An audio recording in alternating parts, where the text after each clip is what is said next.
Start not yet, right? Yeah, I'm trying to record so I can post it. Okay.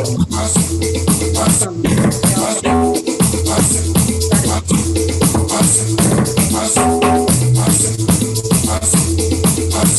Okay, so good to go.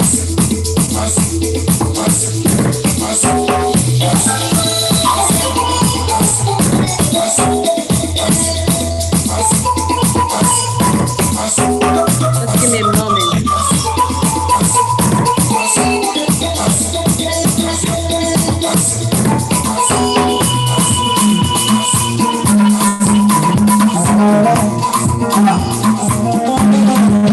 All set. Okay.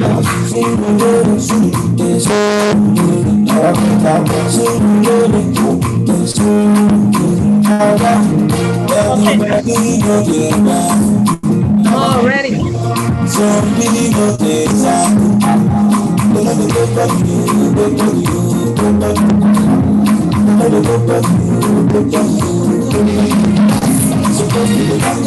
I'm ready, DJ Babu. I'm ready.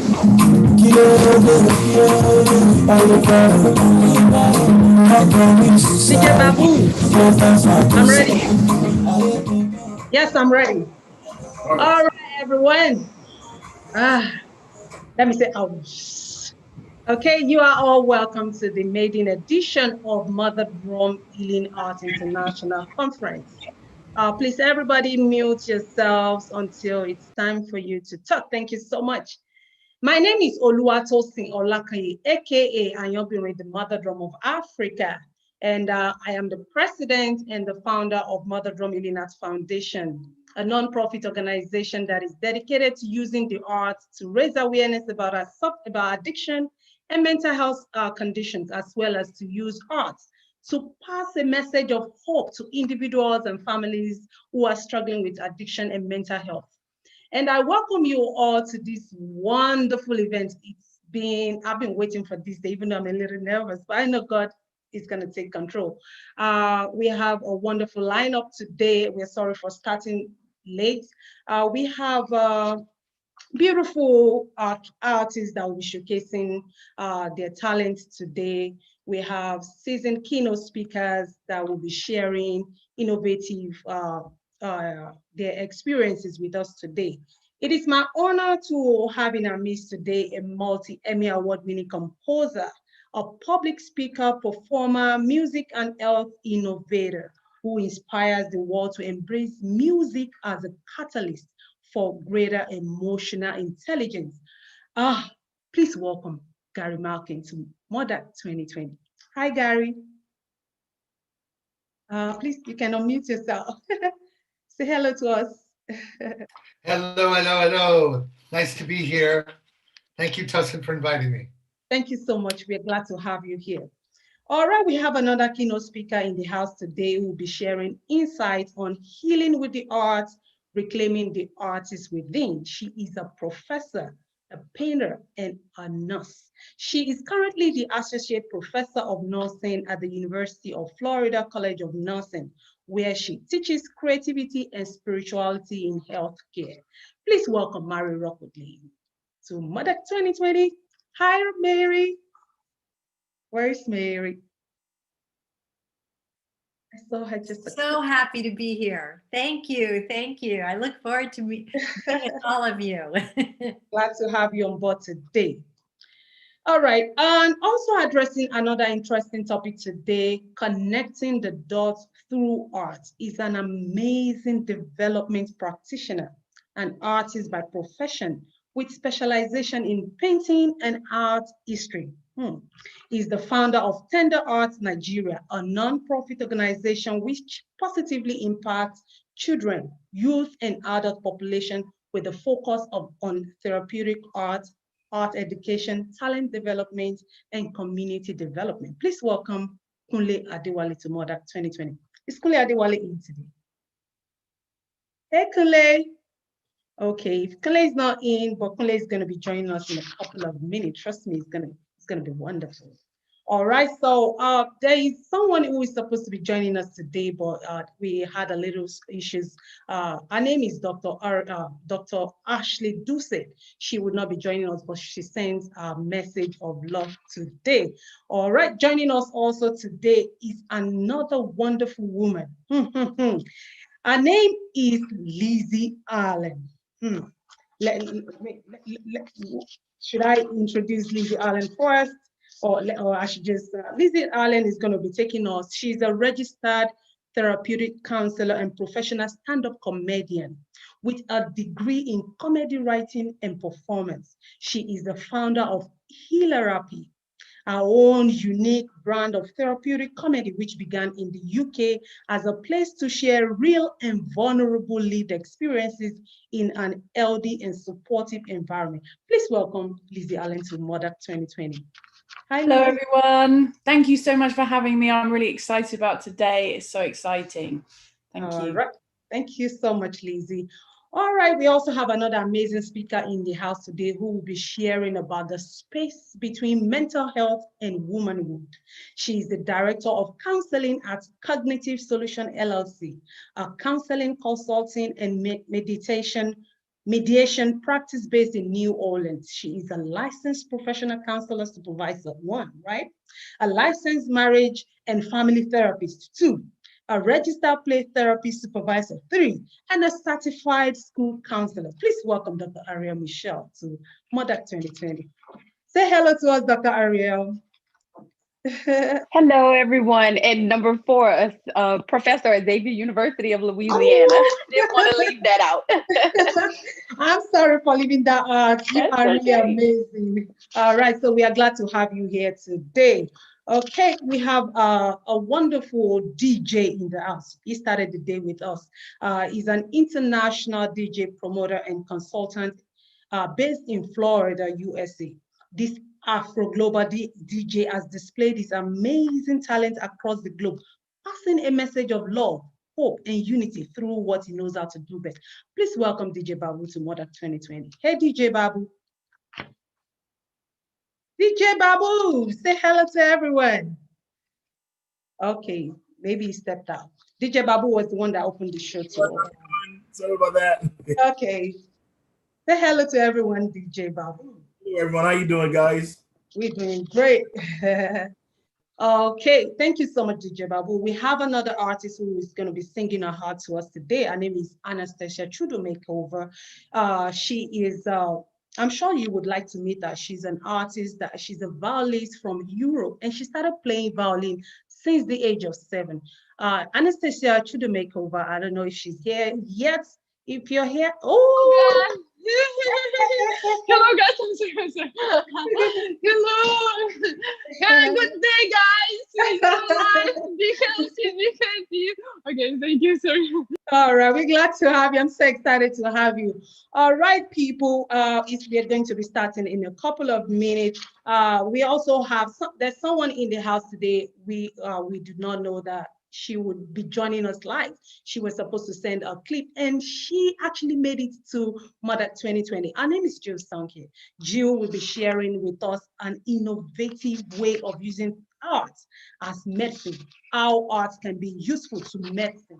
I don't know if she's here today, but if she's not here right now, she's going to be joining us. Jill is joining us very soon. Is there anyone I'm leaving out?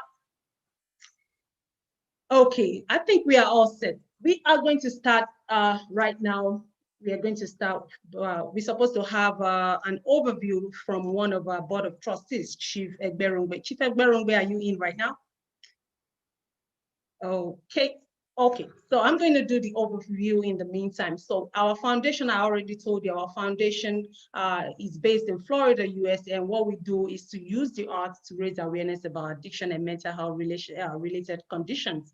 Basically, we want to tackle the stigma that is associated with these conditions that is inhibiting people from, seeking help. We want to make sure that people are seeking help because sometimes, the shame and the stigma that I would say the way people look at the people who are struggling with mental health makes them not to be able to speak out. So we will be using artistic mediums, music, dance, comedy, and all of these artistic mediums to share our hearts and to also let the people know that art is a tool to raise awareness about addiction and also a medium that can be used to bridge the gap between stigma and mental health. Okay, DJ Babu, over to you. Hey, DJ Babu.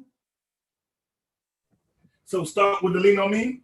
Yes, now we're going to take the theme song, which is Lean on Me. It is the cover of Lean on Me. Are we all ready? That's how we're going to start today's Mother 2020. Are we all ready? Let's go.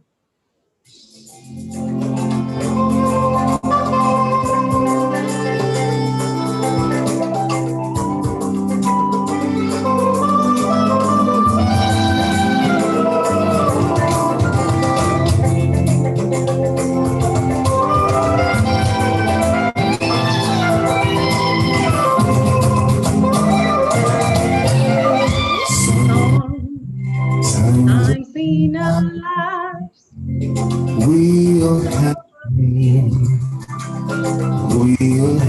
we can just mime to the song. We are one. We know always tomorrow. Lean on me when you're not strong. I'll be your friend. I'll help you. I'll carry on. For it won't be long till I'm gonna be somebody to lean on. Please swallow your pride. If I am you need to fall. No one can feel those of your needs that you just call on me. We are me.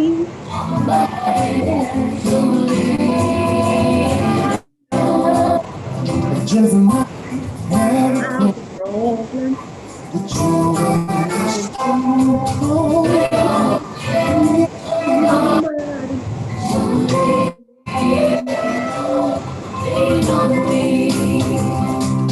When you're not strong, I'll be your friend.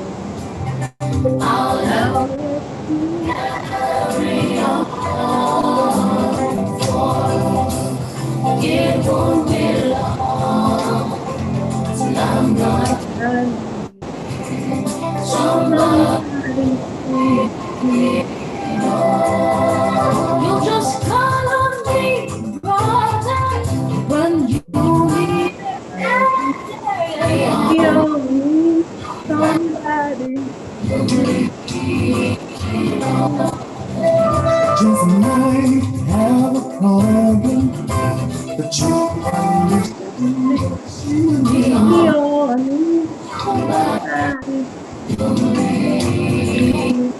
If you just call me up, give me a friend and I'll be back on your side. Call me, you can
now, DJ Babu, take us through till 12:30. Thank you, DJ Babu. Let's go.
If you no get money, tell me I can borrow.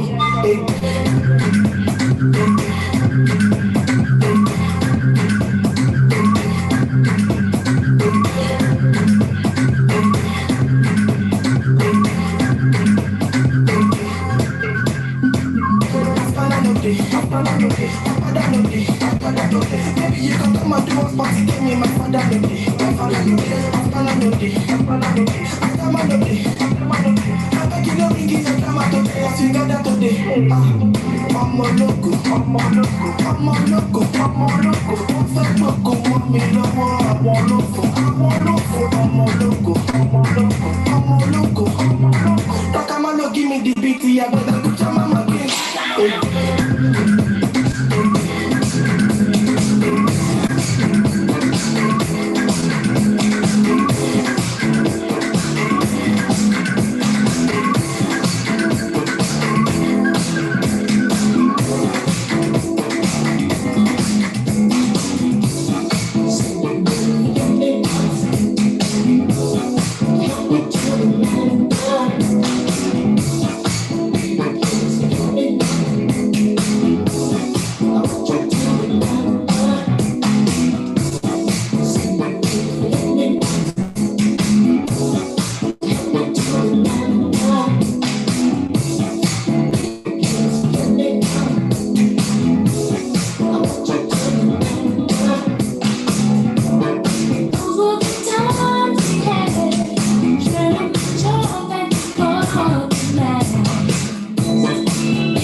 I can hear you.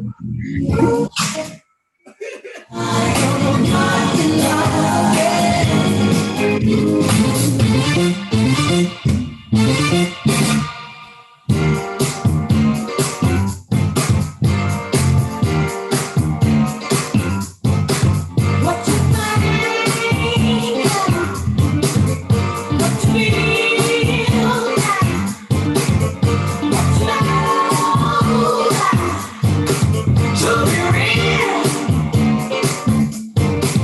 What you think,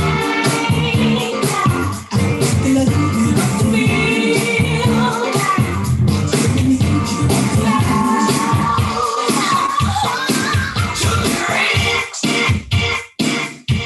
Thank you so much, DJ Babu. Thank you, thank you, thank you, thank you, thank you so much. We can go on and on and on and on and on. Thank you so much, DJ Babu. Okay. All right, without wasting so much time, we would go to the next event, which is Gary Malkin. Gary, are you ready for us?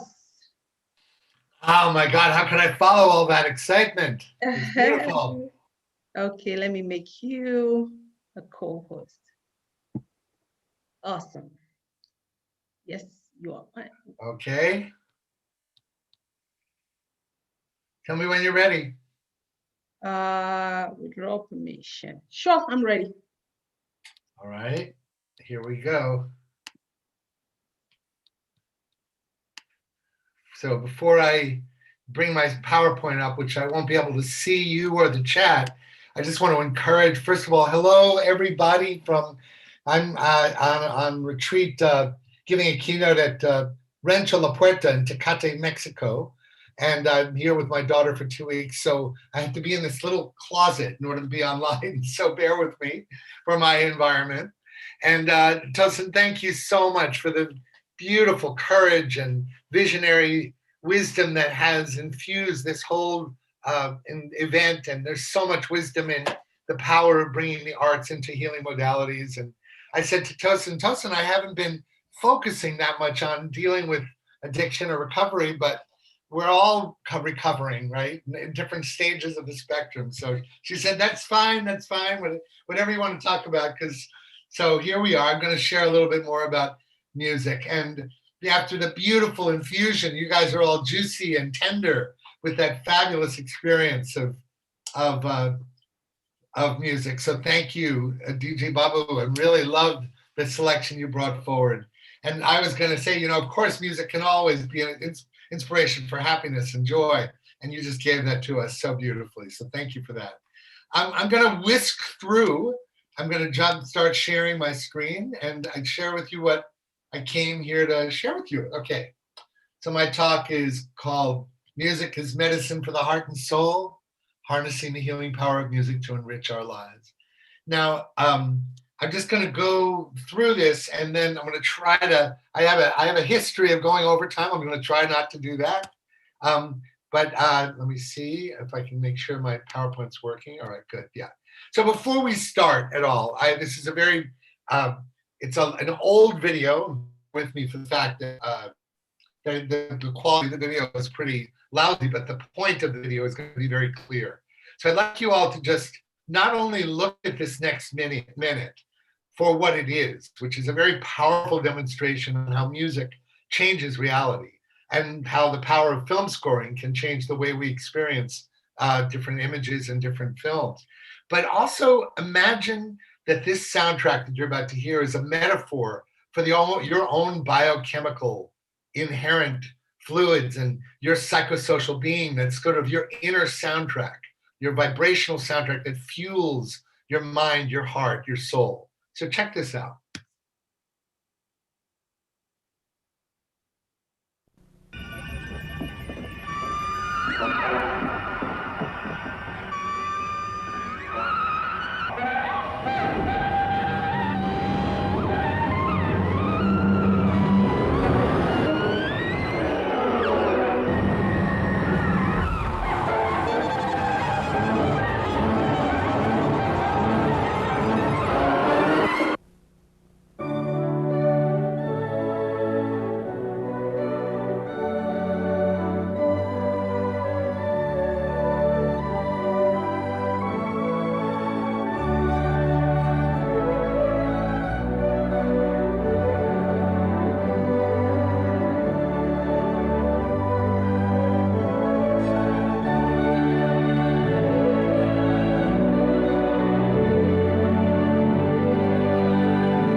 So how many of Gary, you we can't see your screen.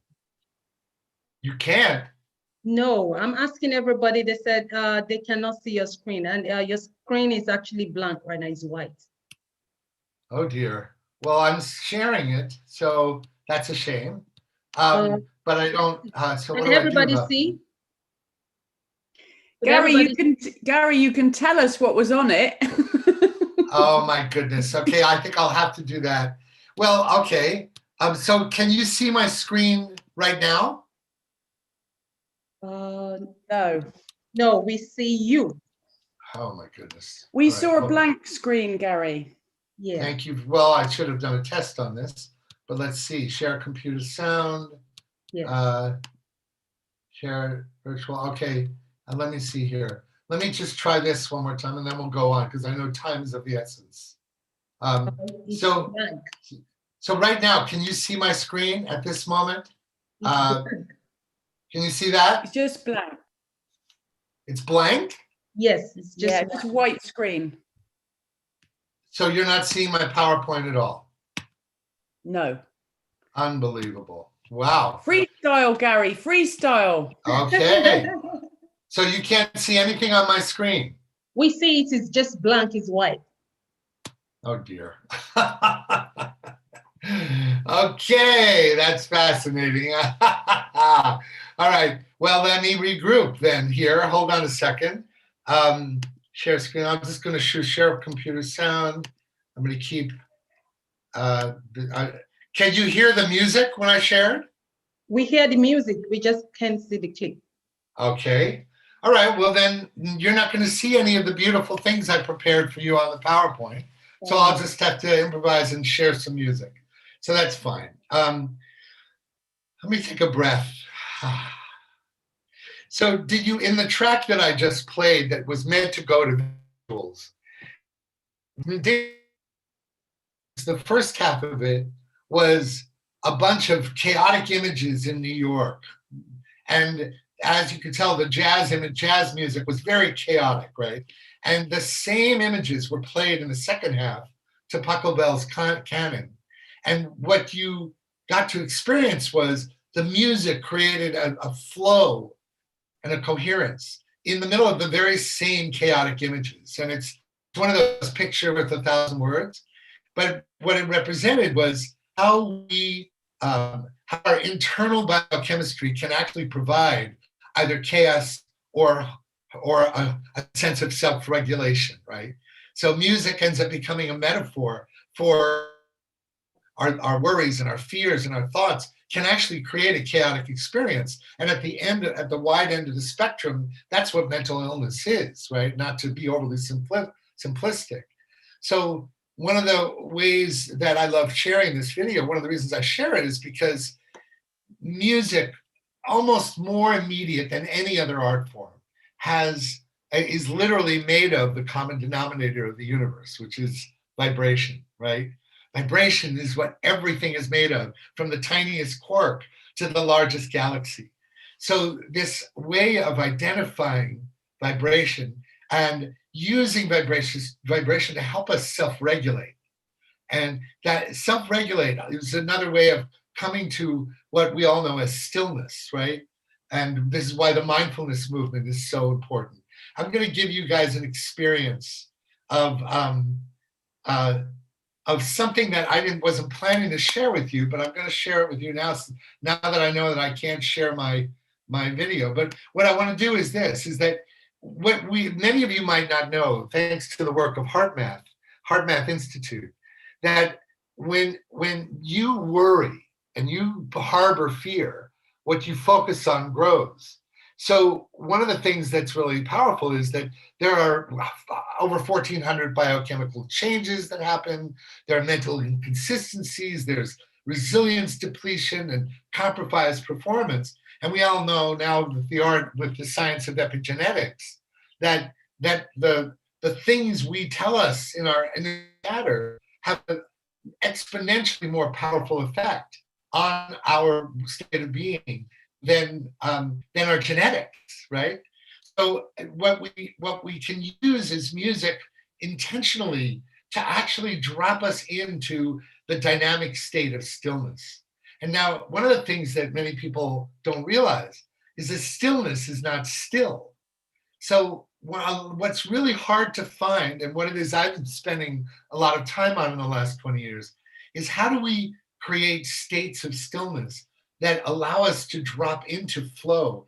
Because what that is a perfect marriage of all of the elements in our heart, body, mind, and spirit swirling together on the quantum level. And it's really beautiful how music can have a tool, can provide a tool to really accelerate that. I'm going to give you an experience that is really powerful to slow down our sense of presence in the present moment. And I'm going to share this with you. I wasn't planning to, but clearly I have to punt. All right, so I'm going to play, hold on. So I'm going to play something that it's 6 minutes and it's long, but I want to share it because it shows you how many of you felt on Zoom these days, how it's really hard to drop in and connect at a deep level. Have many of you felt like these serial Zoom calls all day long, and you need to have, there's a hunger for people to connect on a deeper level? What I found in the beginning of Zoom is I played this in the first months of COVID, and it really, all of us were going a little crazy, actually, including me. And I started sharing this as a kind of medicine for the heart, mind, and soul. And I really want to ask all of you, put everything down, take the pen out of your hand, close your eyes, feet on the ground, and drop into the wilderness of the present moment. I'd like you to experience this form that I call alchemical wisdom, that is a modality that drops you into radical presence. And out of that presence is flow. Out of that presence is gratitude. Out of that presence is empathy, compassion, awareness itself. So I'm going to play this track. It's the woman I've been working with. We call these things transformances. And they're transformances because they're completely improvised. I don't know what she's going to say in the studio, and I don't know what I'm going to play. But here's an example of if we had a pill, and on the pen, the pill was music to disarm your defenses and drop you into the pure essence of the present moment. You take the pill, right? And then the placebo effect would probably help it. It would work, right? But what this requires is the cost of admission is your full attention. So I'm going to ask you to just close your eyes, drop in, and allow yourself to experience the power of dropping into the present moment through this marriage of an intentional, authentic, tender spoken word.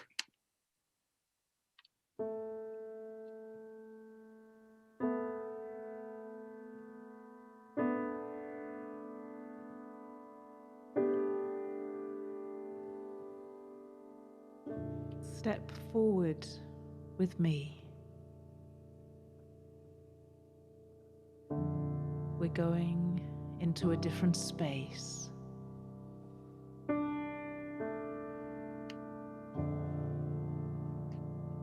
We're going to put one foot in front of the other.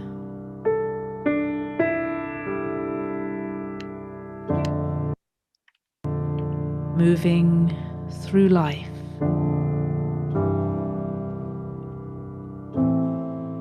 Onto the edge of the unknown.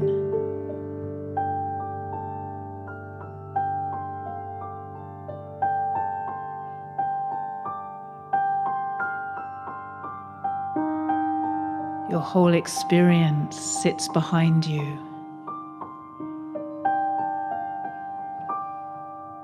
A mountain of knowledge.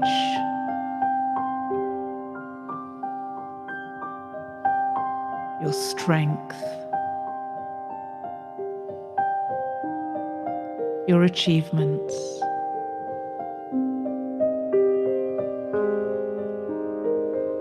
and all your learning.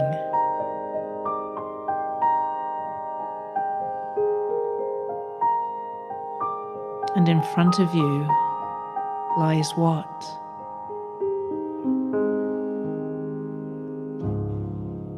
Maybe you think you know.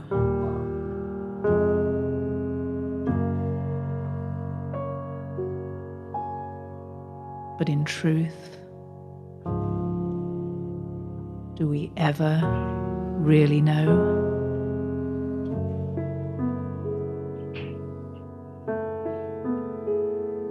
So let's be here for a while, on the edge of the unknown, in the space between the past and the future.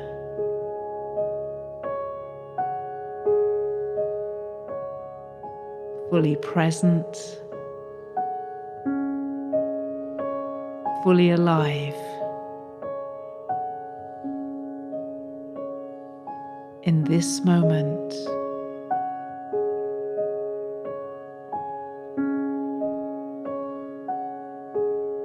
Free of all your knowledge,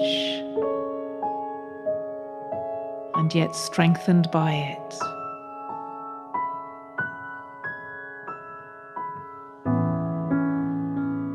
Unconstrained by all your plans.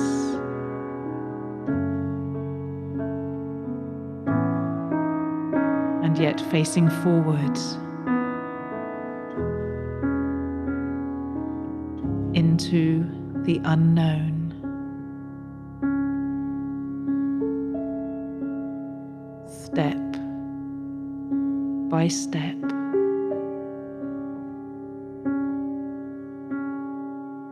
Walking into your life as life moves through you.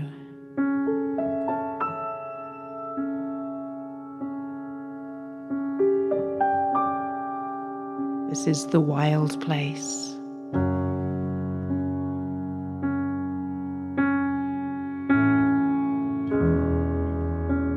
The place where you're raw. Open.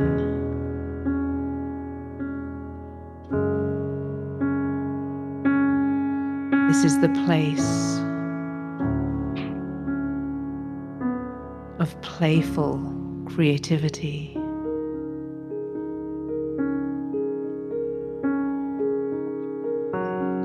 It's the place of delight and surprise.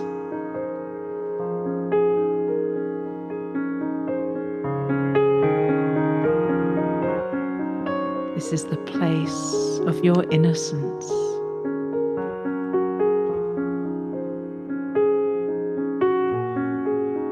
Where you find yourself revealed for who you really are.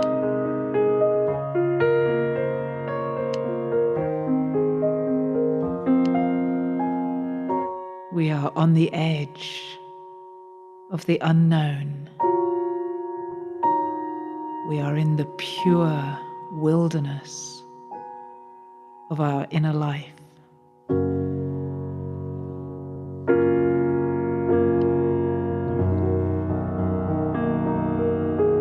We are alive.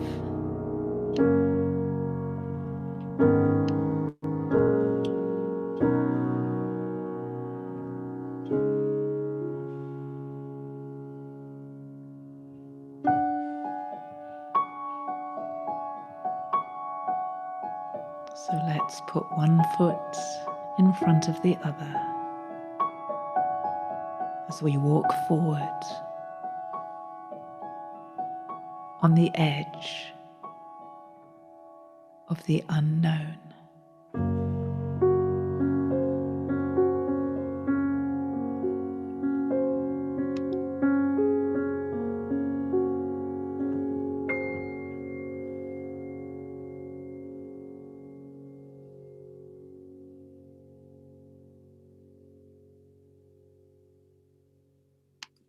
So one of the things I want to point out is you notice as the music was fading.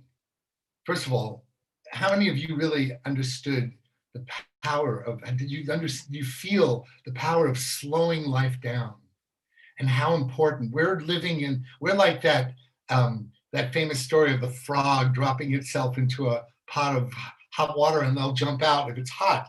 But if it's cold and it's incrementally heating, we're all that frog being heated up, making to feel like this is normal, to live our lives from the neck up.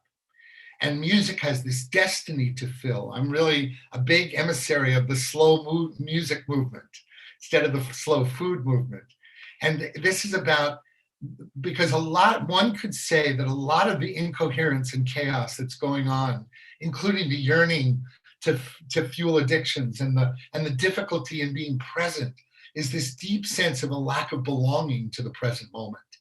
And the way I look at it is we have all these different centers of intelligence. The world that most of us live in is from the neck up in the mind. But a lot of the intelligence is in the heart brain and the body brain, the gut brain, the soul and spiritual knowing that we have. These are all different vibrational centers of intelligence.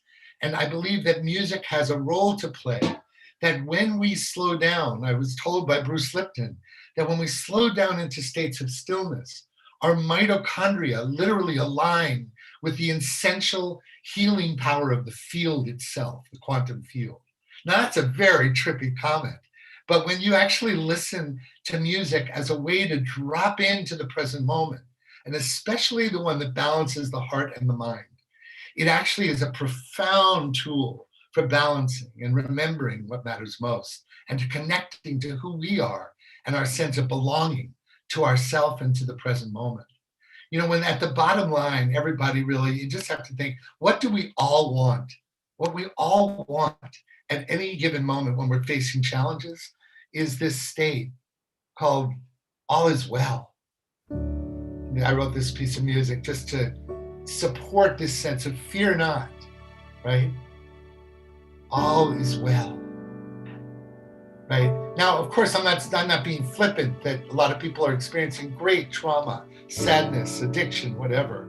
But the goal in all healthcare environments is to drop into the all is well state. And one of the ways of doing that is the healing power of beauty itself.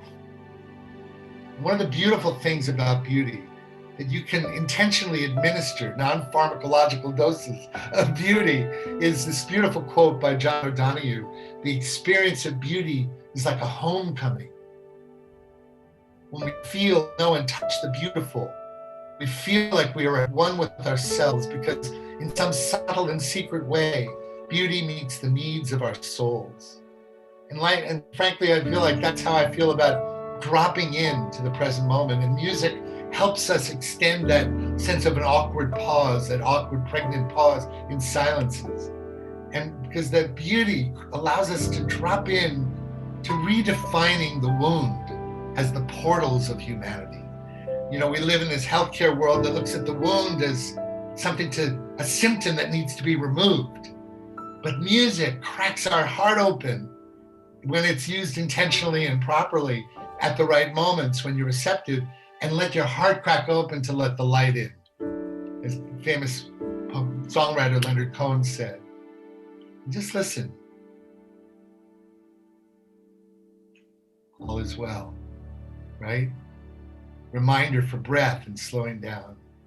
So I know that there's not much time. I planned something completely different than what I had done, because I was showing you a PowerPoint and we have such little time. But I wanted to take this moment because I wanted to make sure that we have time for some questions. The work that I'm most known for is a work called Graceful Passages, a companion for living and dying. It's touched over 1 million people in helping them use this technology of spoken word and music, and then the music only, to drop into a reframing of our mortality as a way to listen to the reality of our fragility in a way that allows us to step into the fullness of the cycle of life. And because when you connect with others with an eye-to-eye or a heart-to-heart way of remembering that we're all going to disappear one day, it's all going to happen, right? So what the Dalai Lama practices meditation every single day as a death meditation. And when you do that, you cultivate this profound gratitude for the preciousness of life itself. And that's one of the greatest benefits of Graceful Passages when you listen to it before an event where fear and avoidance and denial are such a prevalent part of the experience of, oh no, I have a terminal diagnosis. When you practice the art of remembering that we're going to die, life is precious. The air is crisp, the colors are brighter. We look at each other with, we couldn't possibly harm each other because we know how ephemeral everything is, right? And music, I spent my last, well, after my 25-year career scoring film and TV and commercials, I spent the last 20 years, we're celebrating the 20-year anniversary of Graceful Passages this January. And what I want to say is, I just want to take a moment and I'll just give you a taste of it. But I want to do this in honor of, because I know there's questions and I know I can't go over time. I just want to share this one example. It's only about a minute long, but it gives you a sense of what this is. It's and so I'll give you a taste of a Graceful Passages moment. But I'd like to do it particularly where we all together bring our combined heart and souls in homage to the 250,000 souls and all their families who have lost the ability to be with their loved ones when they were gone. I think about them every day and I cry about it every day. I gave a performance 2 nights ago and we all had a moment of silence and we collectively mourned not only these beautiful people who couldn't say goodbye to their loved ones, but all the loved ones that were not able to be with them, right? So I'm holding a vision and I'm actually working with some people to address some of the biggest names in corporate America to see how this work can be delivered to the people who are dying alone with their nurse by their side and others that are holding space for them, and where they can both listen to the Graceful Passages tracks to know that their loved one heard this before they died. And so in a moment, I just want us to all collectively honor the profound moment in America that is not being given an opportunity to mourn. So I just, let me see if I can find one 30-second track and then, let's see. Yeah, this is it. No one has ever prepared us for this experience. We think it's the end. No. It's another beginning. Another beginning.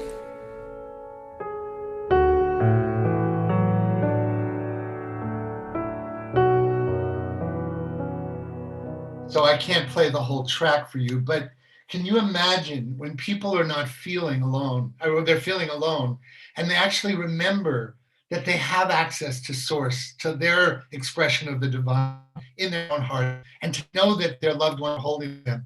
This is my dream, is to get Graceful Passages to each of the families and each of the people who have died without being able to be with their loved ones. For those of you who are going to be supporting this wonderful work that Tosin's doing around addiction and recovery, my summary is music can be utilized and beauty can be utilized as a catalyst for presence in the present moment so that we reconnect ourselves to the fullness of who we are as human beings, body, mind, heart, soul, and spirit. And may this time together, we enhance and deepen our tribe of knowing that the arts are not the garnish on the plate of the main course of life, academics, finances, governance, but they're the digestive enzyme that enables us to assimilate and bring in the meaning of life with all those things that are called the main course of life, right? The arts are the reason that we get to understand why life is so meaningful. And bless you, Tosin, for the beautiful work you're doing. And I'm so excited you invited my colleague, Mary, who I know deeply and you'll love later. But I know that I was supposed to end with time for Q&A. Can we have a little moment where if anybody wants to ask anything? And I talk about letting go of what you thought you were going to do. My God. It's okay. At least it actually happened, and we want to thank you for that. I'm going to put all the questions together in one. Margaret Sherman is asking this question.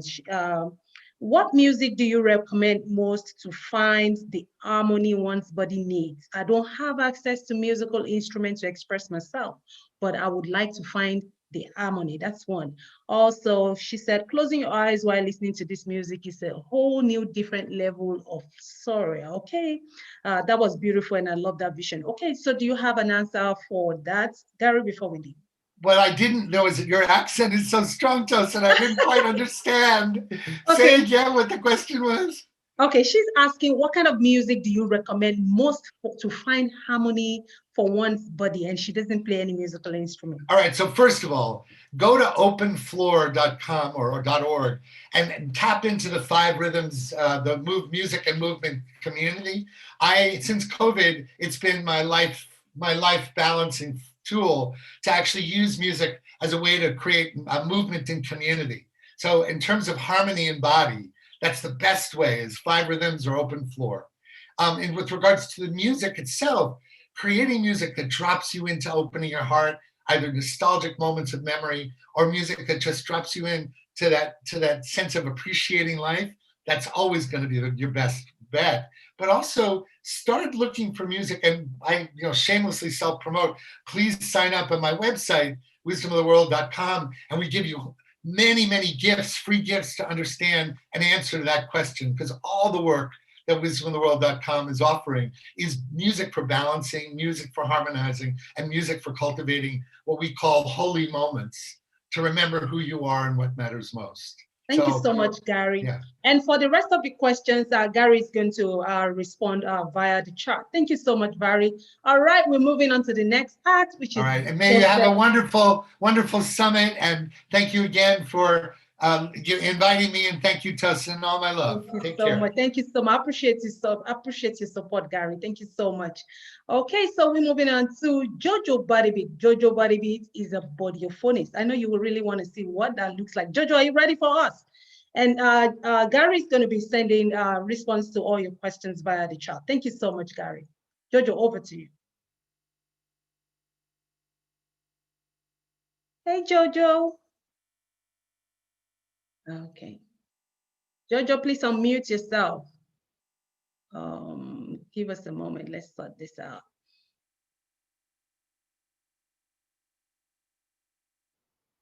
All right, I'm trying to unmute him. Jojo, can you hear me? Hello?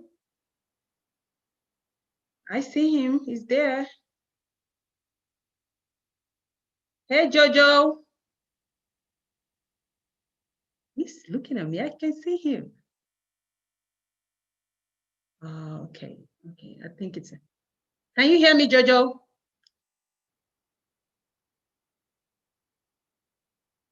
Hello? You can see me though. All right. If we cannot connect, we have to move to the next part. Jojo. Okay.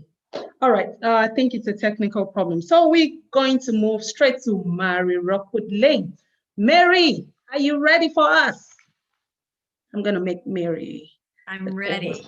All right, let's go ahead with it. Thank you so much. Hello. Let me just Can you see me? Not yet. Okay, I'm coming up. Hold on. Let me just start my video. I'm very excited to be with all of you. This is wonderful. So here I am. Here I am. Can you see me now? Yes, we see you. All right, great. Well, I am so honored to be here. And I want to Thank you so much for creating this mother drum healing art, because I believe in the power of healing with the arts. It's one of the most powerful modalities. 30 years ago, I invited artists to come into a healthcare system and create one of the first arts and medicine program. And it's so wonderful that Jill Sankey Henderson, who still works in that program, is going to be speaking to you about it. Since that time, I've continued to teach courses on creativity and spirituality and healing. But what I'd like to do is I'd like to create something experiential for you right now, where we can center ourselves and create sacred space. Because when we integrate the arts into our life, we are actually embodying and calling forth the sacred part of ourselves. One of the things I think that happens when we are dealing with and challenged with addictions, I read by Deepak Chopra that people who are dealing with addictions are actually yearning for an extraordinary altered state of consciousness, and that we have gotten involved and addicted to something that in the very beginning was something that was filling our desire to feel a certain way. And what I feel the arts offer us a way in which we can actually attain that altered state of consciousness through music, through dance, through poetry, and through painting. So I would like to begin by just asking you to breathe deeply, asking yourself to just be very calm, allowing yourself to go into your body, feeling as in this moment we create a sacred space as we invite our journey of creativity to heal us. So I invite you to breathe very deeply down in your body as we unite in this sacred space together, allowing yourself to breathe deeply, knowing that your body is a temple in which we can honor and love ourselves. Because when we make art, I feel art is the language of the heart. When we use art as a way of healing, we are moving into shifting our energy deeper, where we connect to the essence of who we truly are. And when we connect to the arts, we bring our presence from ordinary awareness to an extraordinary awareness, where we can actually feel deep inside of our body the song of our own soul.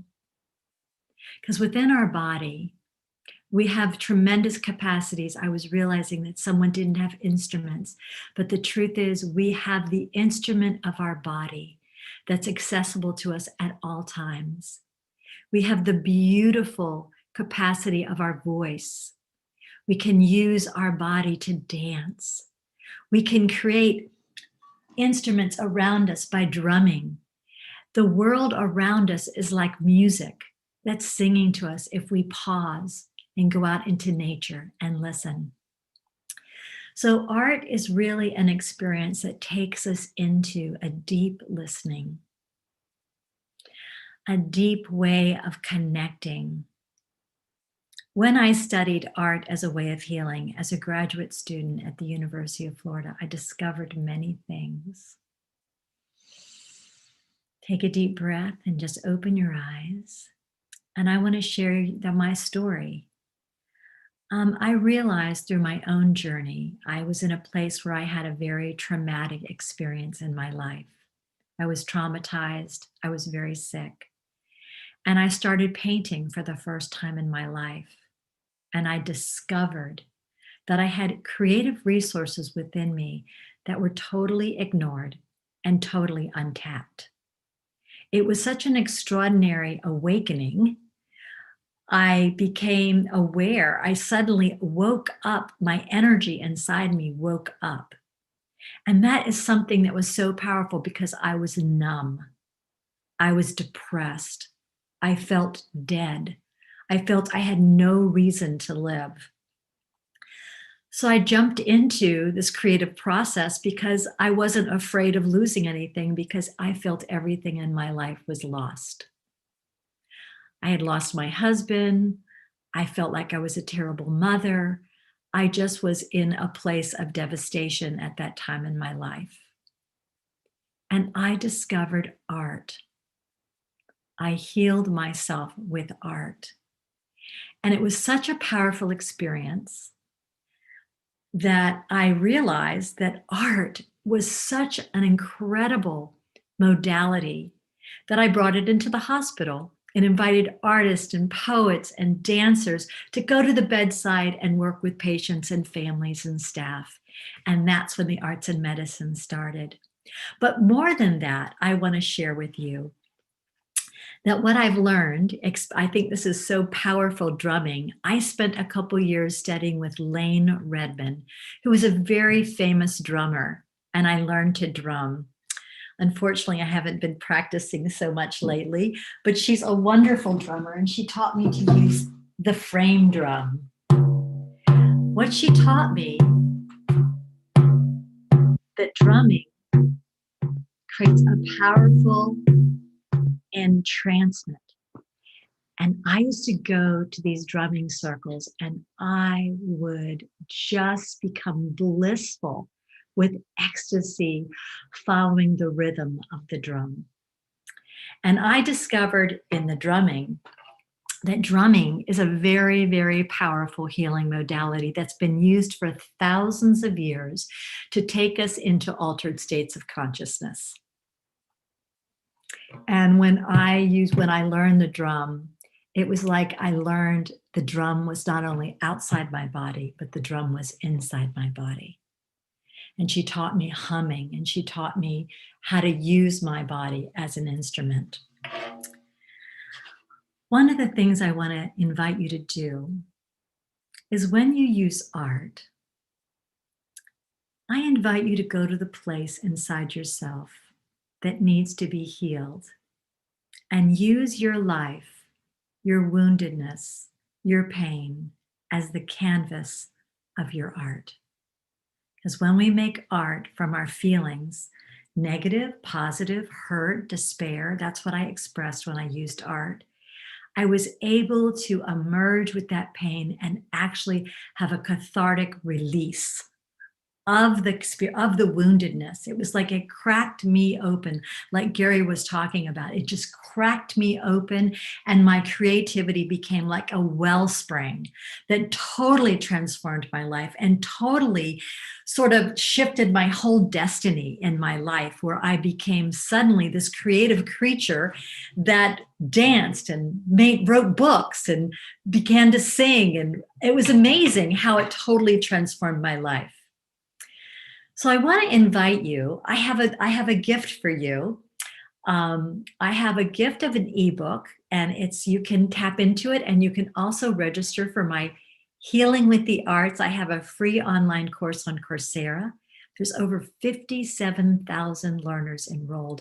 During this pandemic, that course has invited people to tap into their most creative being.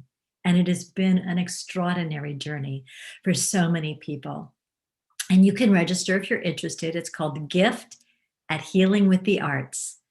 And it's a gift to you because art is a gift. But the most powerful gift of art, I feel, is that when you embody your own creative life, when you become the artist, when you sing your song or play your instruments or dance, you are the gift. You are giving a gift to yourself, you're giving a gift to others, and you're giving a gift of who you are to your community. So when we make art, we create connections. We not only heal ourselves and others, but we become part of a community, and we're able to give ourselves in a totally unique way that no one else can be the gift that you give by being your authentic self. So healing with the arts is a powerful journey to return to yourself. When I did my research, I asked people, What was healing when you made art? What was the experience of healing? What happened? What did you feel? And it was remarkable, the stories that I heard. When people start with their sorrow and their pain and their darkness, it's as if they step into a transformational process, because art in its nature is transformational. And when they move into this transformational experience, they suddenly witness themselves in a way they see themselves with a new story, a new way of being, something that moves them from an old place to a new place. And when we see ourselves for who we truly are, they talked about an experience of healing and compassion, self-love and self-compassion. And another remarkable thing they said, that when you make art, there are moments in which you experience a moment of transcendence, where you connect with your own spirit, or you connect with a power that's greater than you, and you know that you are not alone. It is the most incredible experience. So my gift, my story to you is art is healing. And through healing ourselves with whatever, whether it's mental illness, whether it's addiction, whether it's depression, whether it's divorce, whether it's physical illness, when we tap into our creativity, we are actually tapping into the power of healing that we have within ourselves. Everyone is an artist, and everyone is a healer. And what I discovered in my journey is when my artist was activated, when she became alive, it was as if the artist became the healer. And through my painting process, I healed myself. So I want to thank you so much for letting me tell my story. And I hope in some way, I want you to invite yourself and your friends and your family, because when we return to the arts, we return to the real energy of healing that embodies our pain, our suffering, and our greatest joy. Because life is all of those things. And we're not perfect beings, but the beauty of who we are is so rich and so unique that when you make art in the world, you give it's like, even if it's ugly, even if it's painful, even if it's dark, it's powerful. And it creates a connection that we all need. We all need to know each other and connect with each other and see ourselves in each other. So if you have any questions for me, I would love to answer them. And if there's anything I can say, I just want to somehow inspire all the listeners and all the people who are coming together in this community with this intention. You know, Mother Drum healing the arts and reaching out to people in the world, and like, what can we do for each other, and how can we love each other, and how can we celebrate each other? There's no better way than doing it with the arts. Thank you so much.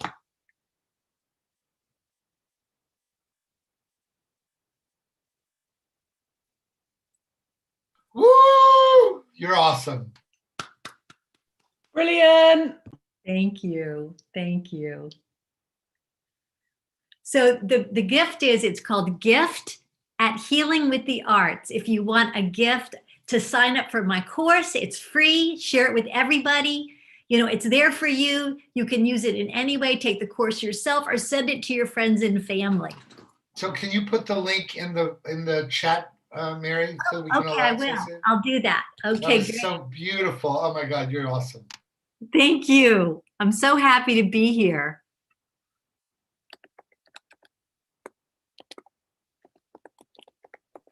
Tussin, we can't hear you. You're muted, sweetie. Oh, I'm sorry. I feel so proud that I recommended her. Isn't she inspiring? Oh, you're so Yes, she is. Thank you so much, Gary, for connecting us with Mary. And then Thelma has a question. It's not actually a question. She says, Healing with the Arts is an amazing course, and she's currently enrolled in the course right now. That's wonderful. Thank you, thank you, thank you. I'm so happy that we are becoming the artists. That's what the most important thing is, that we are becoming fully expressed as the most artful beings. That's who we are. Yes. Thank you. Does anybody else have any question for Mary before we move to the next act? Okay, we don't have any question. Any question? You can unmute yourself. Go ahead, Gary. I just not ready to have her go. I'm going to come up with a question just to keep her on for a second more. Mary, just the beautiful thing about what you just did was that you embodied the message in such a beautiful way. I mean, I learned so much about presenting. I got thrown off by not having my PowerPoint, but you just showed me that all you need is the gorgeous, beautiful being you are and fully embodying yourself. So I want to ask you one thing. You know, when you ask everybody that everybody's creative and everybody's the artist, haven't you noticed that this COVID virus, this reset, has been the most extraordinary opportunity for people to reconnect to their creativity? And so just what do you suggest to people who feel intimidated by those early phases of things not being good the way they would, you know, like they judge it so quickly? And how do you deal with that inner critic that paralyzes people in their early attempts to be creative? Well, thank you for that question, because, you know, while we're in COVID, one of the messages is you need to take care of yourself. So that is the message. When you take care of yourself, you release the inner critic and you practice loving kindness with yourself. And what I want to ask you during this time of pause, what is your deepest yearning? What are you most passionate about? What is it that you haven't had time to do in your life, and suddenly you're in a different place than you've ever been before? So I want to invite you to take care of yourself. To one of the greatest journeys of our life is, how do we discover how to love ourselves? And when we find that radical acceptance of ourselves, when we release the inner critic of ourselves, when you do that work and you just dive into it, and I have helped thousands of people who say, I'm not an artist. I said that too. I'm not an artist. But suddenly you start making art and you forget that you're not an artist, because suddenly you start having a communication and a relationship with the artistic process. And next thing you know, you're painting or you're drawing or you're listening to music or singing a song, and the critic kind of disappears and you go into this flow of your own creativity. And it's like a journey of self-discovery. And it's also a journey of being authentically true to yourself. We can't hide from ourselves. When you say, I'm not an artist, that's just a way of hiding. I'm not good enough. That's what we tell ourselves. But that's not true. We are, what you were saying before about the beauty heals us. Release the inner critic. Look at yourself and begin to see the beauty of who you are by just being you. That's my invitation, because you are the greatest mystery, not only to yourself, but to the world. And we have a life to discover ourselves, which is so beautiful. So step into that creative energy and you'll step into one of the most fascinating, extraordinary journeys of self-discovery. And you are an artist. And we are beautiful. Even if you say you're ugly, you know, there's something beautiful about the truth of what you feel about yourself. And when we face ourselves, that we don't think we're good enough, or we don't think we're this, or we think we're unattractive, it's only then can we begin to heal. because no one else can heal us but ourselves. So thank you for asking that question. Thank you so much, Mary. Thank you so much. Thank you so much. Thank you for sharing your story. That is really inspiring. And there's a last question here. Someone is asking, for known artists, people who are not artists, they're not painters, they're not singers, how can they use the power of art? How can they benefit from the power of art? Oh, that's perfect. Well, when I started painting, I didn't think I was an artist. And I think one of the ways you can do it, one of the beautiful ways of like, for example, if you take my course online, what you do is you just explore. You explore things. You get crayons or get paints or you get music or you get poetry. You just explore. And if it's uncomfortable, then you move on. And then you just explore different modalities and see what energetically resonates with you. Or just as simple as playing your favorite music. Music is such a powerful modality that it can take us onto journeys and just listening to music. And another thing you can do by beginning is go for a walk in nature and see the world around you through the eyes of an artist. Look around and see the beauty that's everywhere around you. Watch a sunset, watch a sunrise, go to the ocean, go into the forest, take a walk in your neighborhood and look around and see what's beautiful. And that's how you begin. Thank you. Thank you so much. Thank you, Mary. That is really inspiring. We learned so much from you today. Your voice is so angelic and you just carry us along. Thank you so much. We appreciate that. All right, people. I hope everyone enjoyed that, obviously, because we have a lot of questions, a lot of comments, everybody saying thank you to you. Okay, before we move to the next act, I don't know, is Anastasia still here? She had a little connection problem. Anastasia Chude Makeover, is she still here? Okay, I would just invite DJ Babu to just give us a little sound before we go to Kunle Adewale. DJ Babu, over to you. Thank you so much.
Wanna make love on the moon, dancing to my tunes.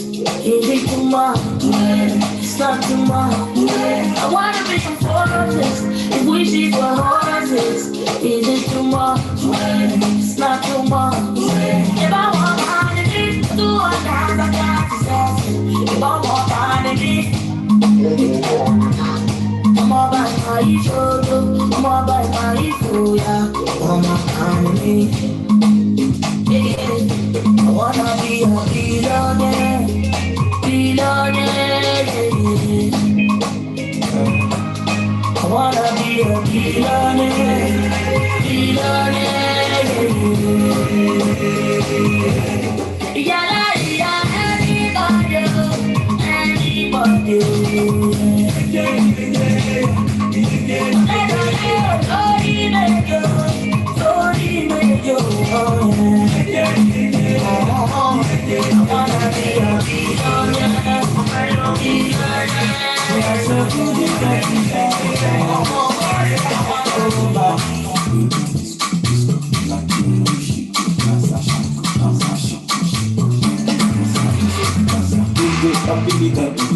I like to get when you dance with me. Baby girl, you dig that lips. Baby girl, your body bad. Oh, girl, up in the tempo. I like it when you dance. When you whine, baby girl, come and through. Baby, I love you. Body now, baby. Baby, you shut you. Say your body now, baby. Baby, I love you. Body now, baby. That's what me. That's what me. That's what me. That's what me. If you want to shake, shake you. If you want to wine, you. If you want to press, press you.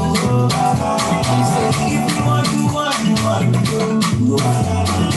Lord, if you get to find you, one for me, take hope and go. Go from me, we can go and show. Baby, can wine and go from me, we get one for two and go. One for me, take hope and go. Go from me, we can go and show. Baby, get wine and go from me, we get one for me, go and I like you when you run the low. Go from me, we get back me your back and go and you want to be quick to come home and pray for the baby, yeah. I do it right, so when we go, see it over. Give me the cocoa, baby, yeah. I do it right, so when we go, see it over. Baby, I love you.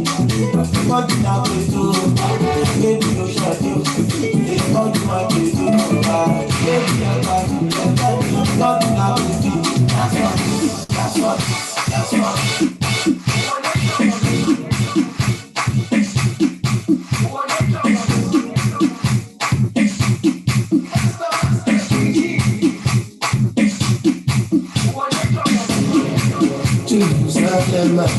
You can't love me. Ooh, I'm better me. You can you see love. You can't love me.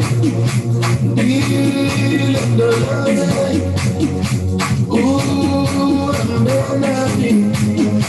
You can you see love. Oh, I wonder, I'm the perfect doctor. Getting news the doctor. I think you can laugh. So can you see look into my eyes, see real sacrifice. What's on my mind? Trying to survive.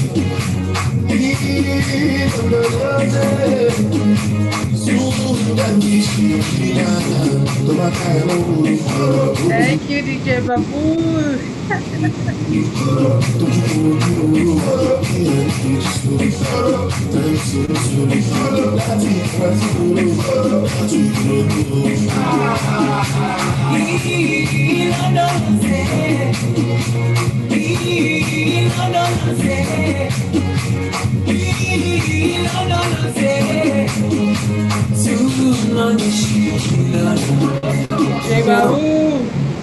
I'm cold enough, move so on me. I'm cold enough. We don't know, Lord, say, so I'm big enough.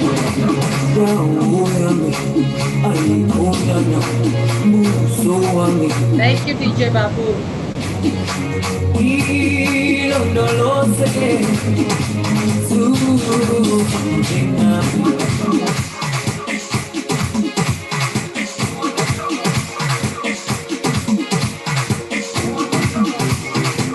DJ Babu don't want us to leave here today.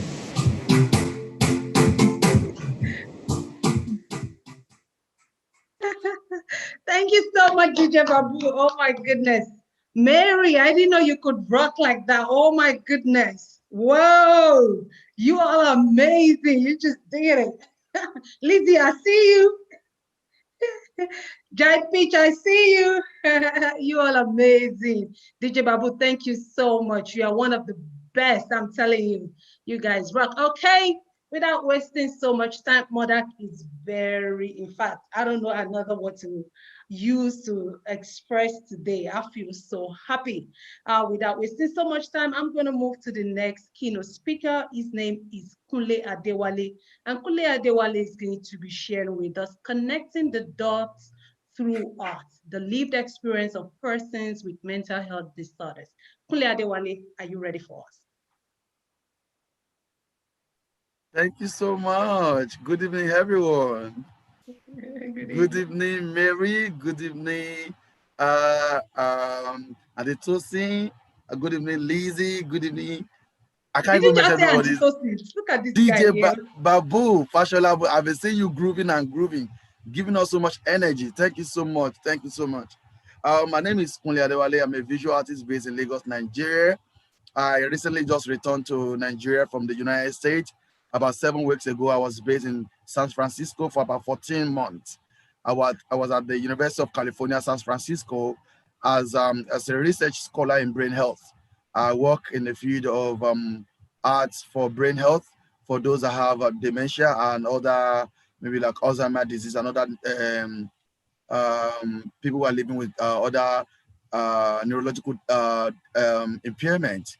So today I'm going to be sharing with us what I've prepared, which is like the lived experience of the patient that we work with here in Nigeria.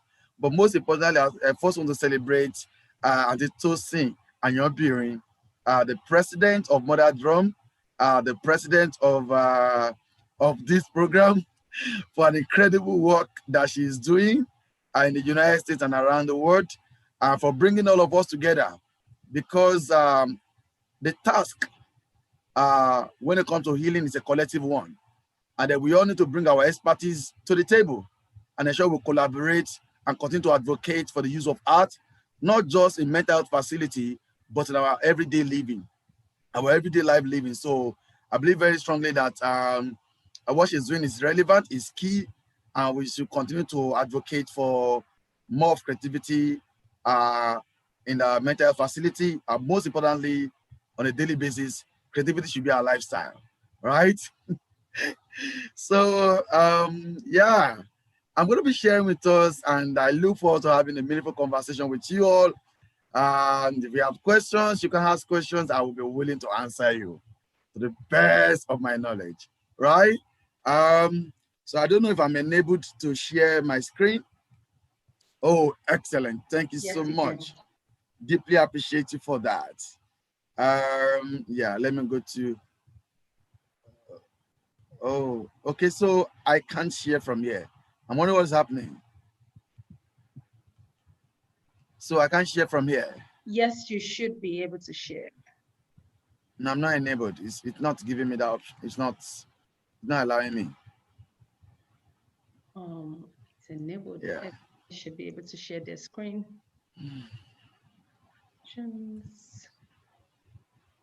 Yes, you should be. It's enabled. All participants should be able to. Yes, it is. Try it again, please. No, I can't share it. Let me see, advanced. No. Okay, let me see.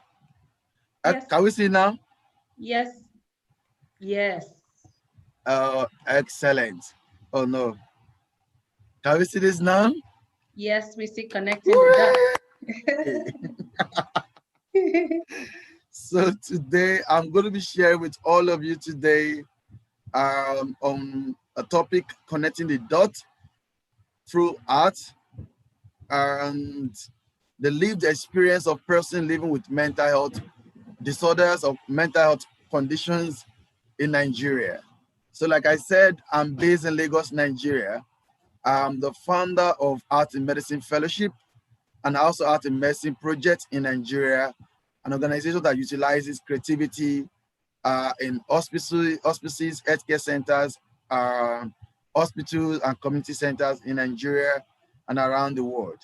So I'm going to be speaking more specifically regarding the patients we have worked with and how art has really helped them in their journey to heal and become individuals who are really doing meaningful things with their lives in the community post-hospital treatment when it comes to mental health conditions.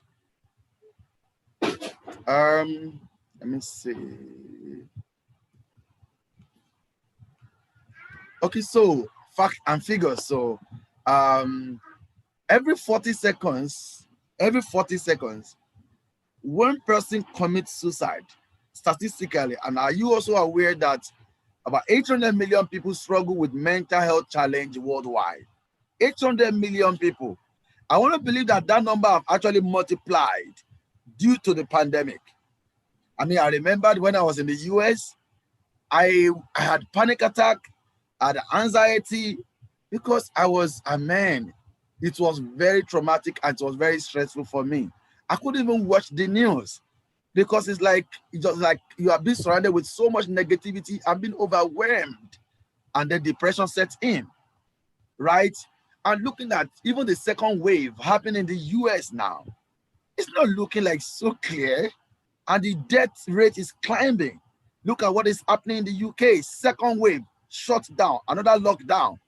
So try to imagine the mental health challenges that comes with all of these waves, as mentioned in the media and also WHO.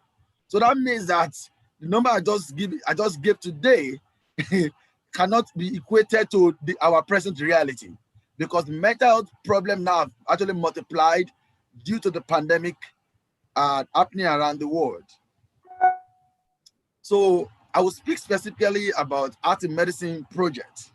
So Art in Medicine projects are therapeutic interventions designed to complement patient care in hospitals, healthcare centers, hospices, and the community for well-being. So in Nigeria, we run Art in Medicine projects as a form of therapeutic art intervention, which is designed to complement patient care in hospitals and healthcare centers, in hospices, and all the community for community well-being.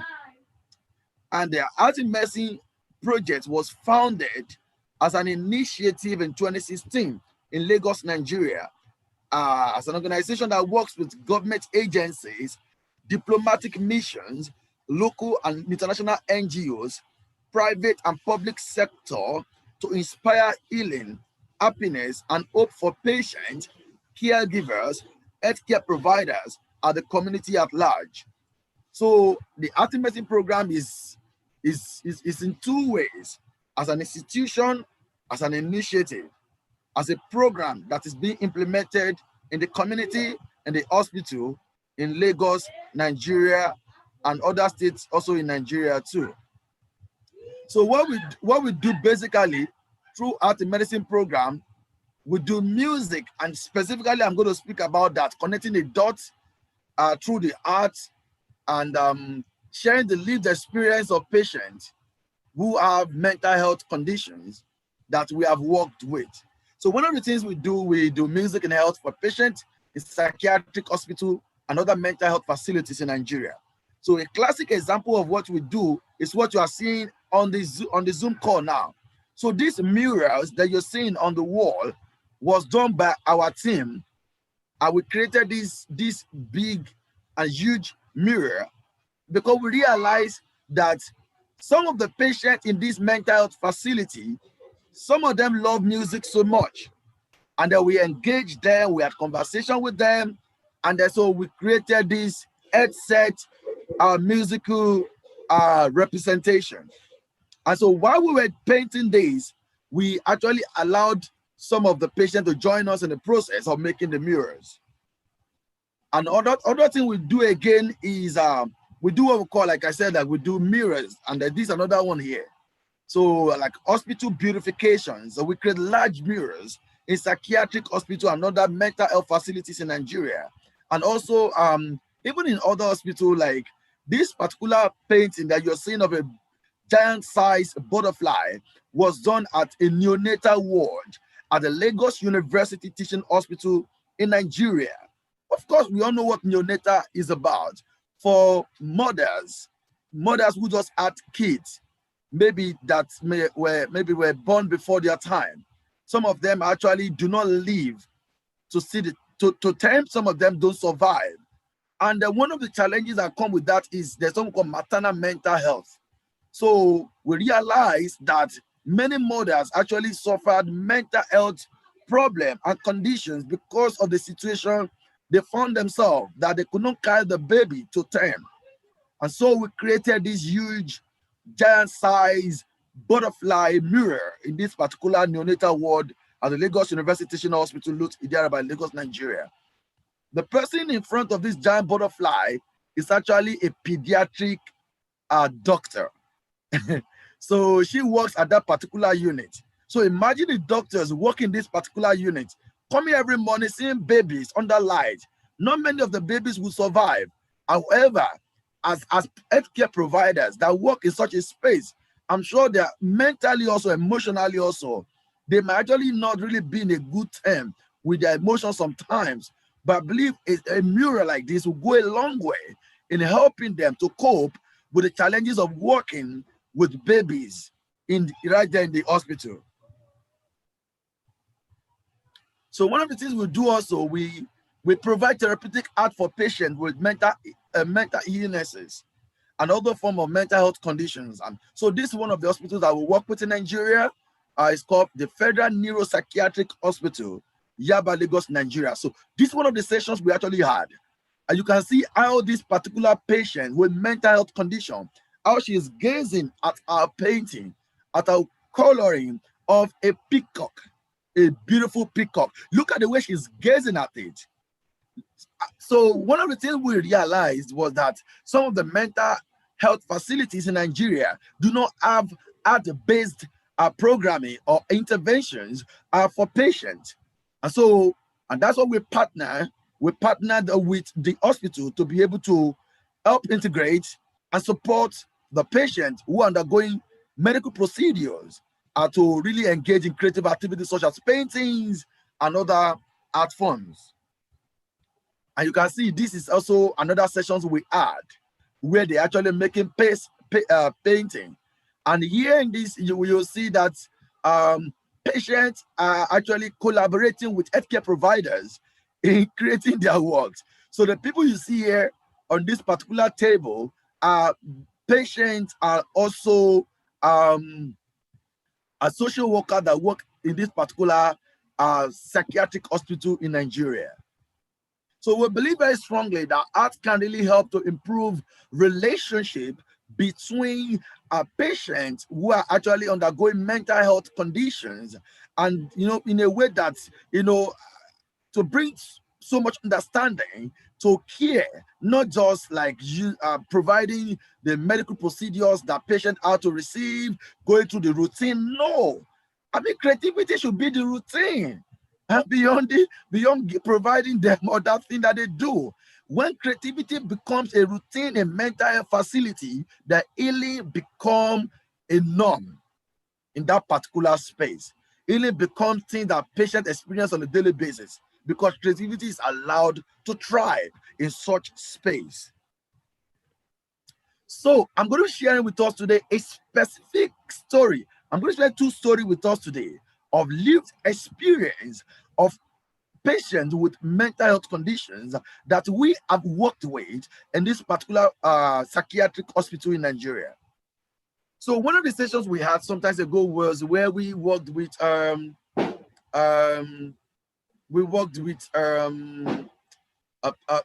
with patients, and then so we did something like a music session where we allowed patients to write their own songs. We allowed them to sing their own song, and so during that process, one of them shared with us. I mean, she met me and she said, when she was about 3 years old, she lost her dad. Her dad died, and then the family, she was blamed for the death of her dad, and then they treated her like a nobody. They treated her with no dignity. They treated her as nobody, and from there she started developing mental health problem. Before you know it, she started going to drugs. She started being involved in other, being addicted to other things that really affected her mental health and well-being. And then so she became part of the patient in this particular facility, the drug ward unit of the Federal Neuropsychiatric Hospital here in Lagos, Nigeria. And then so when she told me about that, she told me she used to sing, that she used to write songs. So, but when the condition actually happened, everything she used to do disappeared. She lost motivation for life. She stopped doing everything that makes her a happy person. And then so when we did this particular music session, she told me how she felt alive, being part of that process. And then so I told her we're planning a music concert, a music for mental health concert in that particular hospital. And then she was so happy. She said, "Can I write a song?" I said, "Why not?" So for a long time, for several years that she has stopped writing a song, after the music session we had with them, she was able to compose a new song. She titled, "I'm a Superstar, and I Know That." I am a superstar. So our confidence was restored. Our dignity was restored. What makes her a human being was restored through that musical process and engagement. And also what we did was, so if you look at this collage of pictures you're seeing here, you will see here on the left side, so for confidentiality's sake, I digitalize her face. So you will see her face there, but she's part of them here for confidentiality's sake. So for the first picture you're seeing here, we invited our orchestra. So we took our orchestra to the hospital, and then she rehearsed with them the song she wrote. So imagine having a violinist, somebody that play viola, somebody that play cello, someone that play double bass, someone that play flute, bringing all of them because of one person. Do you know what that means? It means that she be very important. Like, really? Because of me? The joy that comes with that. So she found the connection. She found the joy. She found the hope. She found what she's looking for. And that's what she was here rehearsing with them. You can see the microphone in her mouth where she was singing, "I'm a superstar and I know that. I'm a superstar and I know that.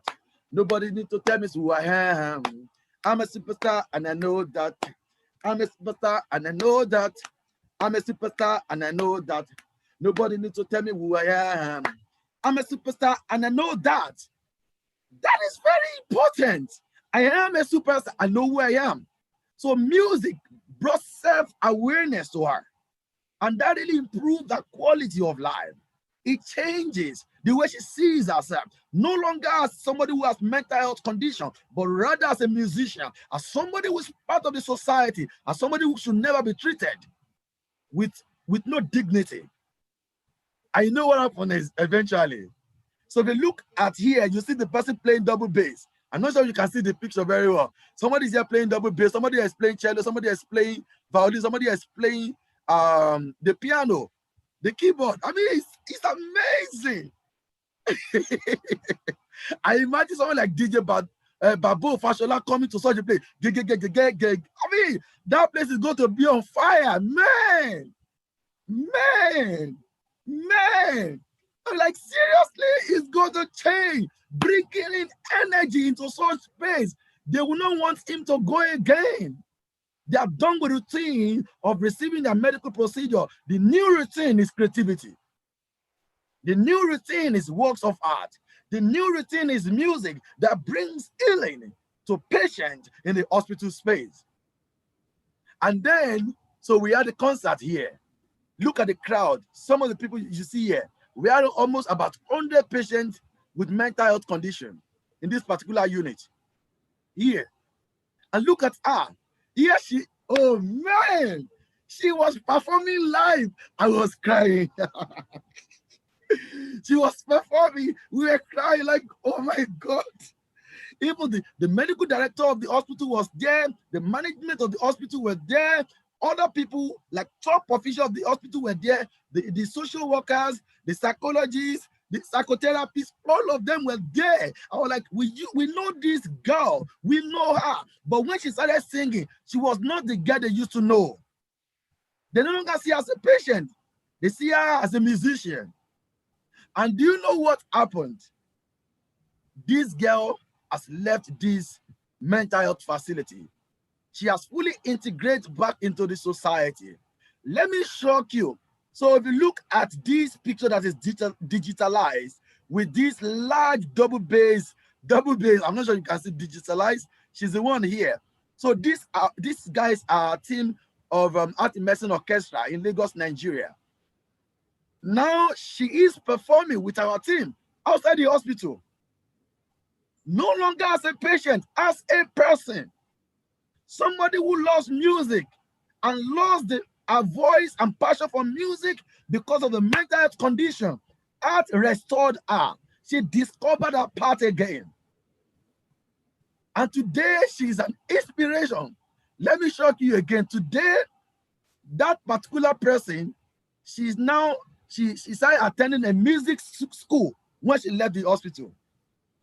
And do you know now she now performs with expatriates that come outside Nigeria, that come to Nigeria. She's performing big shows.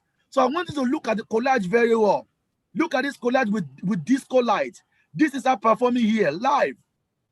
Look at her. Look at where she used to be. Look at how art transported her. Look at how art changed her. Look at how art gave her a redefinition. The power of bringing music into a mental health facility. And this is a classic example of one person that came out of our program. A lived experience of one person. And interestingly, 18th of December this year, we do what we call Gift of Music at Christmas every year. So this year will be the 3rd time. She's going to be performing live in that particular hospital again. Not as a patient, but as a guest musician. Look at that, what art can do, what music can do. Changing lives, transforming lives, giving patients and individuals with mental health condition a redefinition of who they are, bringing awareness. The second lived experience I'm going to share with us today before I leave is a mirror. So you won't forget these two.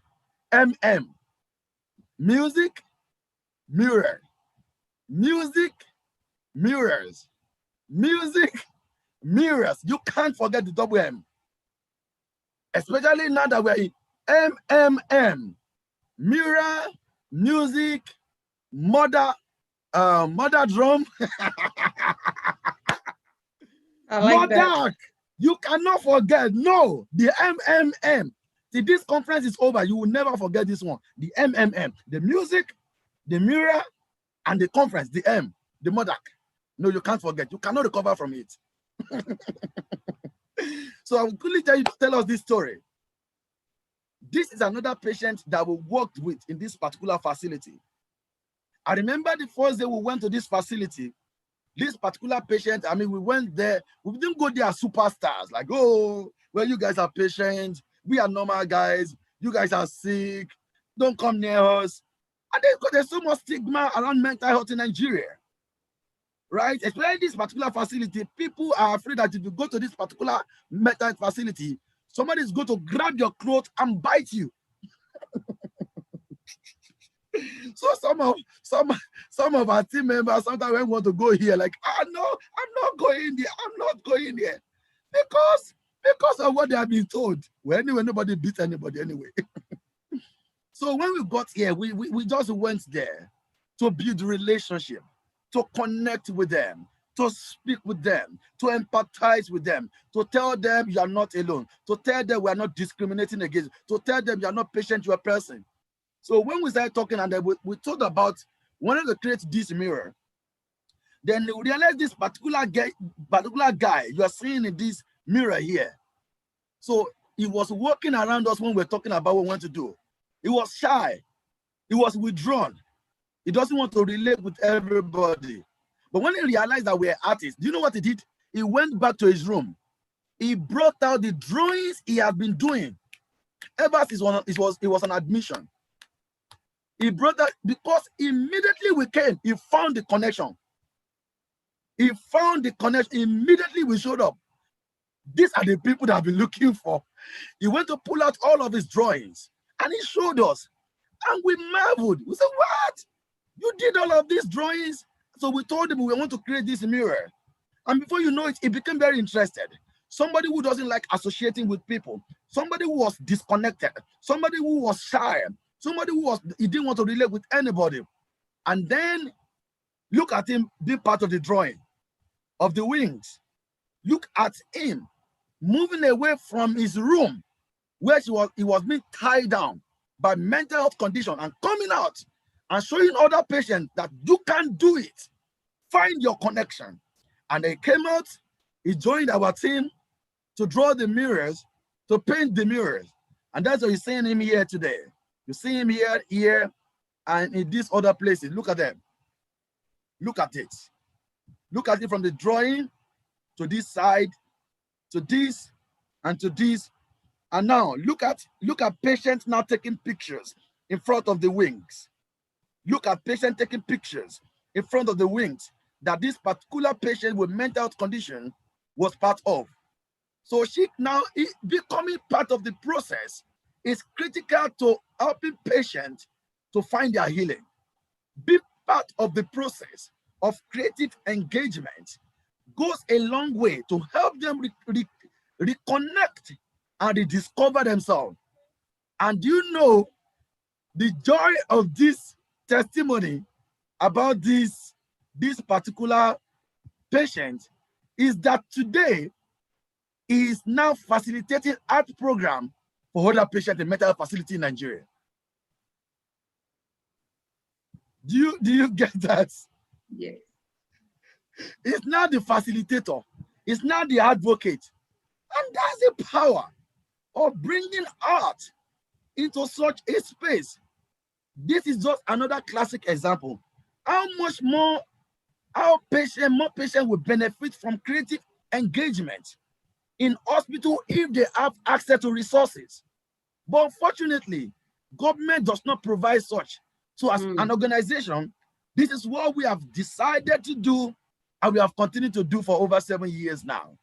And then so art play a critical role in mental health healing and process for people who actually are going through depression, have suicidal thoughts, and probably will find their place again in life.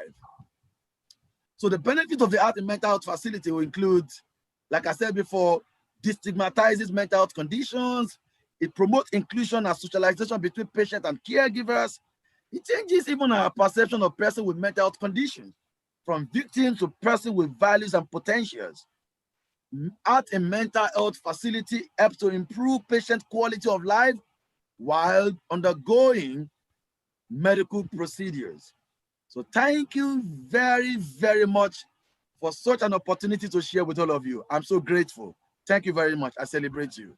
Thank you so much, Kunle Adewale. That was really amazing. Thank you so much. You really carried us through. Thank you so much. That was a wonderful one. Okay, if you have questions for Kunle Adewale, please indicate by unmuting yourself. And before we take the next person, we have a question here, Kunle Adewale. Someone says, what is the awareness level of the arts and mental health in Nigeria? That's coming from Olani Itabi. So I would say the awareness is very strong. Like I said, like come December 18, we are having gift of music right there in the hospital that we are going to be live streaming from the hospital. A patient will be performing live. Our orchestra will be performing live. So that tells you what is happening on this side of the world. But we can do better. We can expand. We can amplify what we're doing. So, but we are not doing bad. That's what I would say. But it can be done better.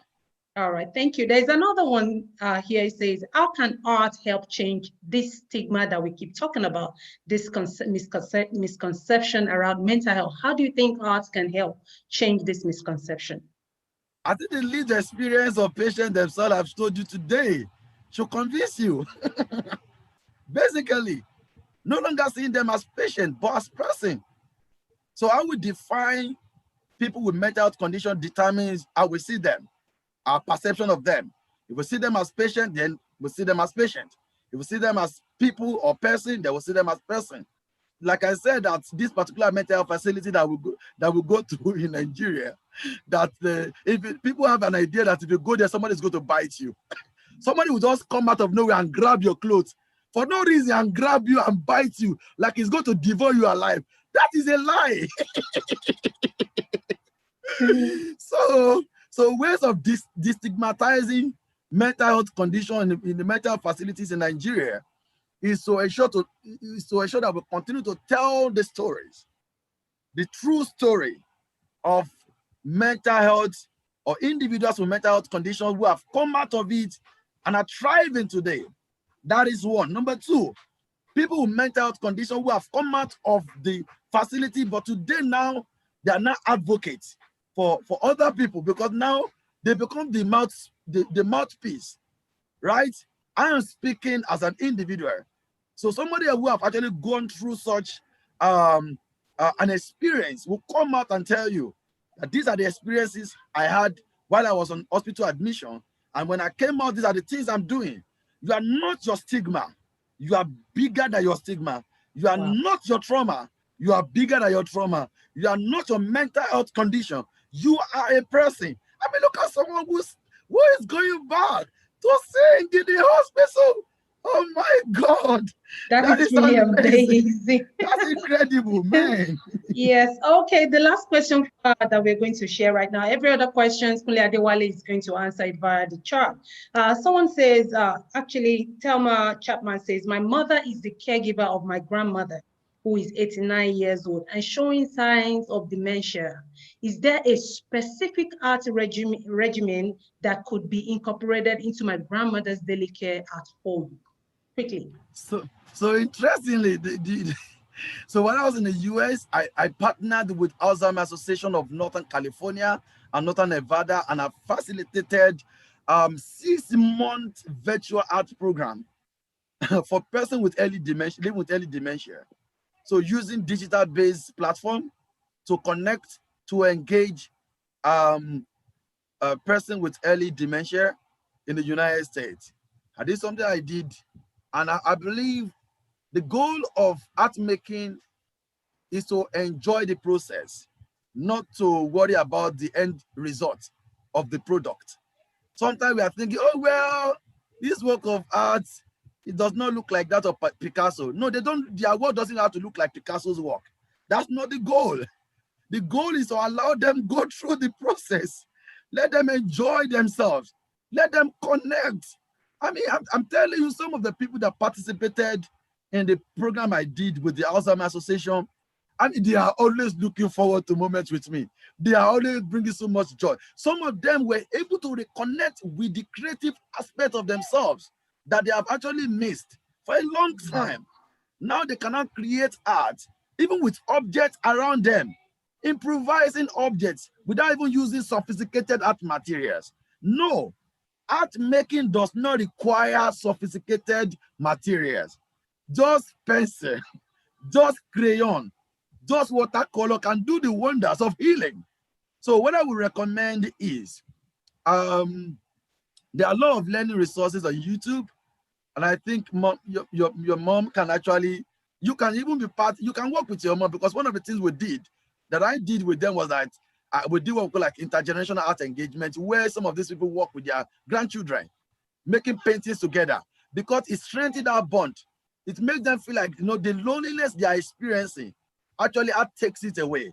It helps them to be able to have conversation when making art. Even sometimes when they are making art, they start actually remembering things. Oh, I remember when I was dancing, I used to dance. I mean, stories come out of art making. Stories you never knew, that things that are forgotten. And I think it does really improve the quality of lives of persons with dementia. So what I would say is that music goes a long way. Sometimes have conversation with your mom, and if there's any song that you think she likes the most, you can probably gather a playlist, get an iPod, curate that playlist, put it on her head as an headset, and then see what the magic that will happen. I'm telling you, all of this, you can do it as a self-care, as a self-therapeutic art engagement at home. I hope that really answered you. Thank you so much. All right, people, that was really amazing. Thank you, Kunle Adewale. We cannot ask for more. If you have any questions for Kunle Adewale, please leave it on the chat, and Kunle Adewale is going to respond via the chat. Thank you so much, Kunle Adewale. We can ask for more. All right, moving on with MODAC 2020 is the next next keynote speaker. She goes by the name Lizzie Allen. I'm seriously waiting to learn about Healer Rappi. Lizzie Allen, over to you. Thank you, Tosin, so much for putting this on, and thank you everybody for your shares so far. I'm so excited with what's going on.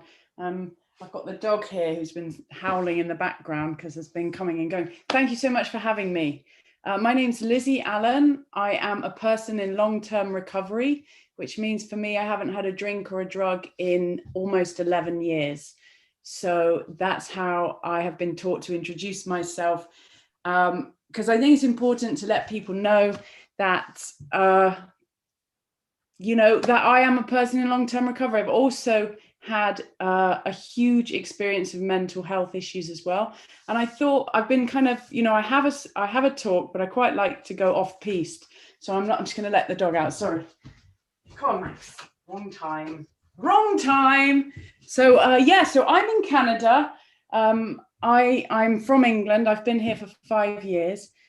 At the age of 12, I started using drugs, alcohol and drugs. And I grew up in a family with people with mental health issues. And by the age of 19, I was sectioned under the Mental Health Act and spent time in a psychiatric ward because I had a drug-induced psychosis and believed I was Jesus reincarnated at one point, because I had such big experiences of love and expansion, and I was having kind of a huge spiritual awakening at the same time. I really believe that.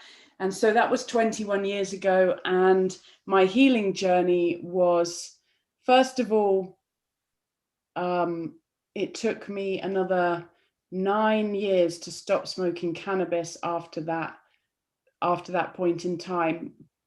But I knew that I needed to be in an abstinence-based recovery. I needed to stop doing everything.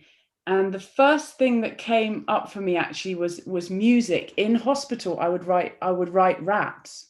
My mum would bring in paper and pen. So thank you so much, Kunle, for everything you shared today. It was just so meant so much to me. But bring in paper and pens, and I would spend hours just kind of free flowing out onto the page. And that was a huge and important piece for my mental health and wellness journey. And then also in my journey of becoming well, I went back to university and I studied to become I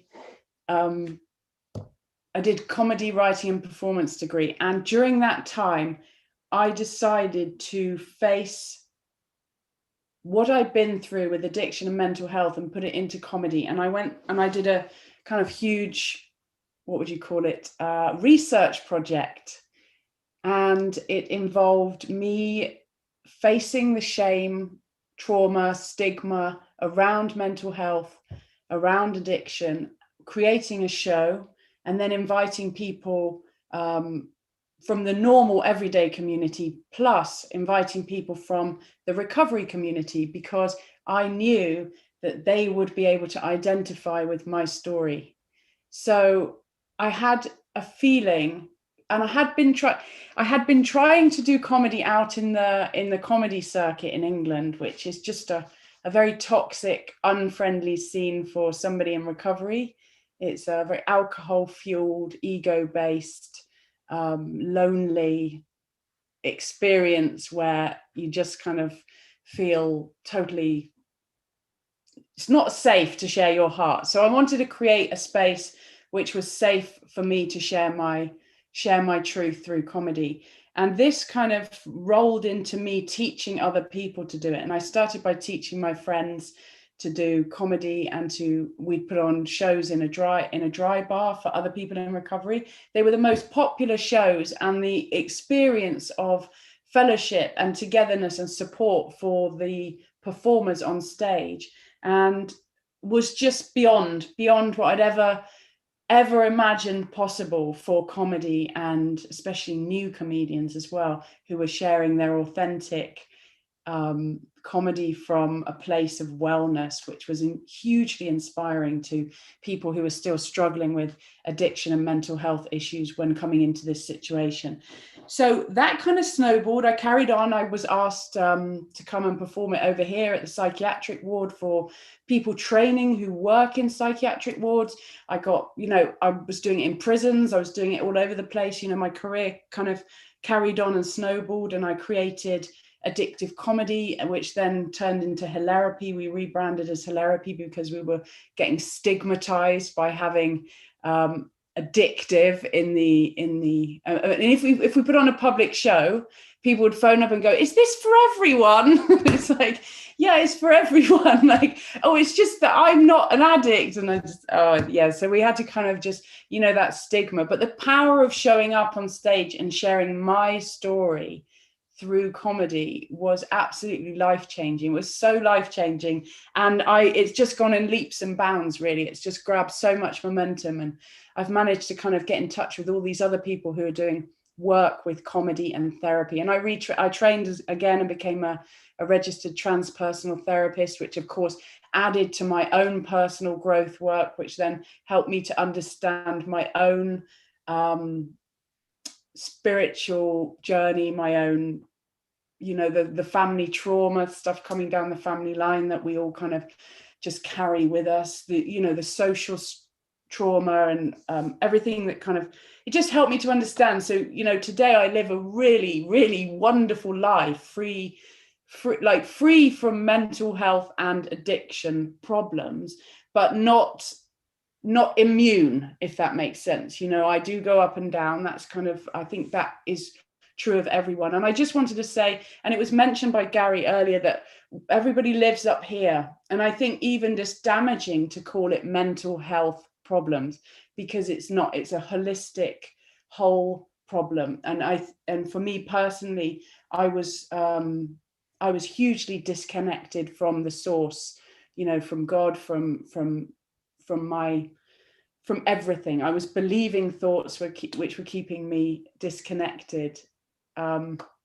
So yeah, that's what I do. Now today we do comedy therapy. I've got a lovely, wonderful team behind it. We have volunteers, and what I've done is, what I wanted to do was create a community around comedy and therapy, because I learned so much from being part of a community that seemed to be integral, to hold on to the people that were coming through our courses, to invite them back to become supporters and of the next wave, and to continue on their comedy journeys. And it's just wonderful what we can do when we marry, the light and the dark together, when we kind of face our pain and spend time with it, in all seriousness, but then we can spend some time finding the absurdities and the humor in the human existence, in this sort of like being alive is we take it so seriously, and we kind of barely talk about dying and barely talk about, everything's just boxed off and put all over here. But with people telling their lived experiences through comedy, it makes it very accessible and safe. It makes it really safe for people to hear it, because that's what people really struggle with, is I don't want to hear about other people's really difficult lived experience because it's too much for me to carry. We're sensitive people. But when somebody's being able to kind of frame it and deliver it and let you into their world through comedy, it's just a beautiful and wonderful experience. And I also use music. I started, as I said, I started rapping very badly in hospital, like obviously because I was completely mad. But I went on and I continued to work with words because I absolutely love words. And then when you add music to it, you just change onto another level. And I taught myself to play the ukulele a couple of years ago, and I can play about 8 chords, but I can make songs up on the spot. And I really appreciate everything that we've kind of been talking about today through this process with all of the different speakers on today, because it's all part of the same beautiful tapestry of creativity and being in the flow of that creativity and allowing our ego, our small self, to move to one side while we let this loving heart energy, or the energy of God, or the power of God, flow through us, through our creativity, through our imaginations. And it's just so beautiful. And while you're all there, I thought I would share with you a rap that I did, because I work with people in recovery. I made a rap with some of the people here. I have people of all ages working with me. Our eldest is 80. And then it goes 76, 74, and then we've got some, and then it just kind of goes right down. So I'm going to share this rap on YouTube, if that's all right, and then I'll end it there if anyone wants to ask me any questions. We used to be called, I'm going to have to share my screen and make sure you can, hang on.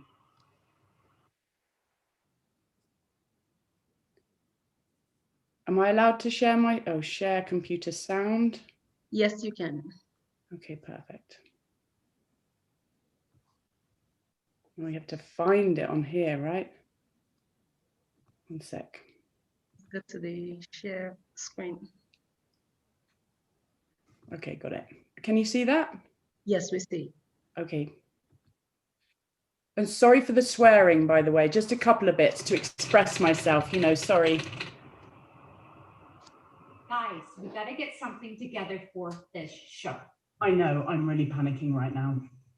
I know what we're gonna do, a rap. Yo, I'm Mad Liz. Hey, money. K Diddy on the mic, yo. I'm Mad Liz, I wanna see a UFO, but I won't be abducted. You know I've got boundaries. I was very, very young when I started doing drugs, but I put that shit down and I found me. It's a very hard task to live in a mask that's created to protect you from something from your past. It's a blast how I found freedom. Now I'm reeling with the feeling I'm feeling. Hit the ceiling, now I've dropped it, the shit popped it, the grit clean, now I fit. I'm open, heart open, can you feel this is bliss? Manifest this moment if the shoe fits, yo it fits. She found the shoe that fits, shoe that fits, shoe that fits. Not that shoe. K Diddy, yo, I'm number one. Very big hands, I can block out the sun. Castle's the same size as one of my thumbs. Come and get some of me in a bun. Rat-a-tat-tat, can you handle that? Knocking at the door of your grandma's flat. That's right, I'm friends with your grandma Pat. I'm clean now, so I got time for that. She's friends with grandma Pat. Deal with that, deal with that. Suck it up, suck it up, suck it up. My friend Little John, he's as big as a house. He's been in prison for nearly 20 years in and out. Lost in a system, revolving door, hopeless addiction. Every time he scored, he ignored his inner child. Believe it or not, he's innocent, even when he acted wild. He needed love and acceptance to find a new direction. Now he's living his dream as a woman. Little John, little John, little John, little... Oh! Little Joan, Big John, it's a miracle. We create our reality, we're powerful, I guarantee you can touch your dreams, dare to dream. Imagination is the source of creation and elation and glee. And I swear you will see that we can do anything. We can dream any dream. We can live any life that we want. You can have anything, be anything, do anything that turns you on. But not drink and take drugs, that's the catch. And I say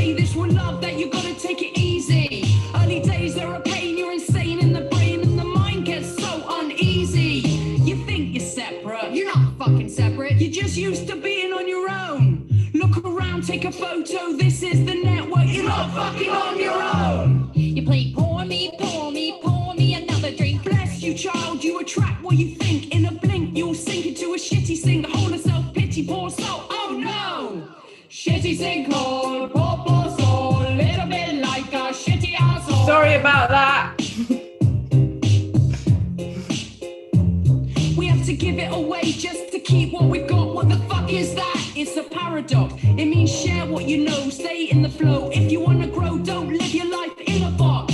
Connection, affection, doing it for protection. No, give it away, give it away, give it away now. It's the opposite of selfish. That's right, helping other people every day now. It's true, she's helpful, but I'm the most helpful of this crew.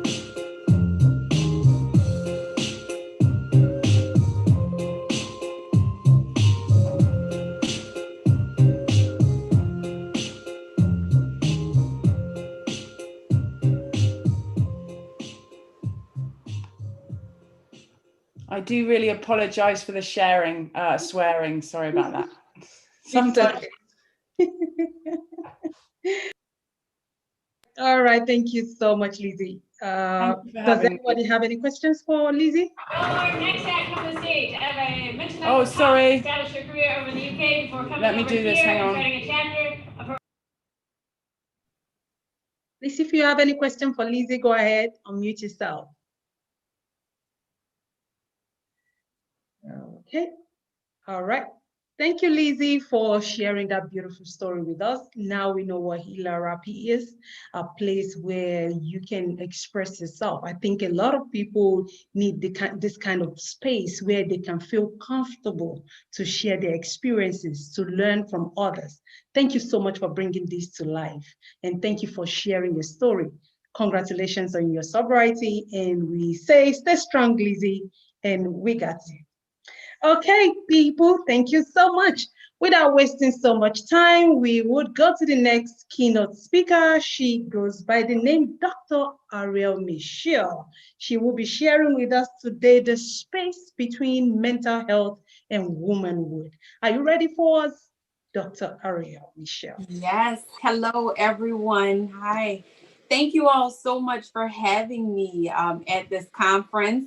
I will say I'm a little embarrassed now that I do not have a rap or anything to share with you. Lizzie, you have set the bar. And unfortunately, guys, I am not a creative. I am going to just say that up front. I am probably the definition of your analytical spirit, right?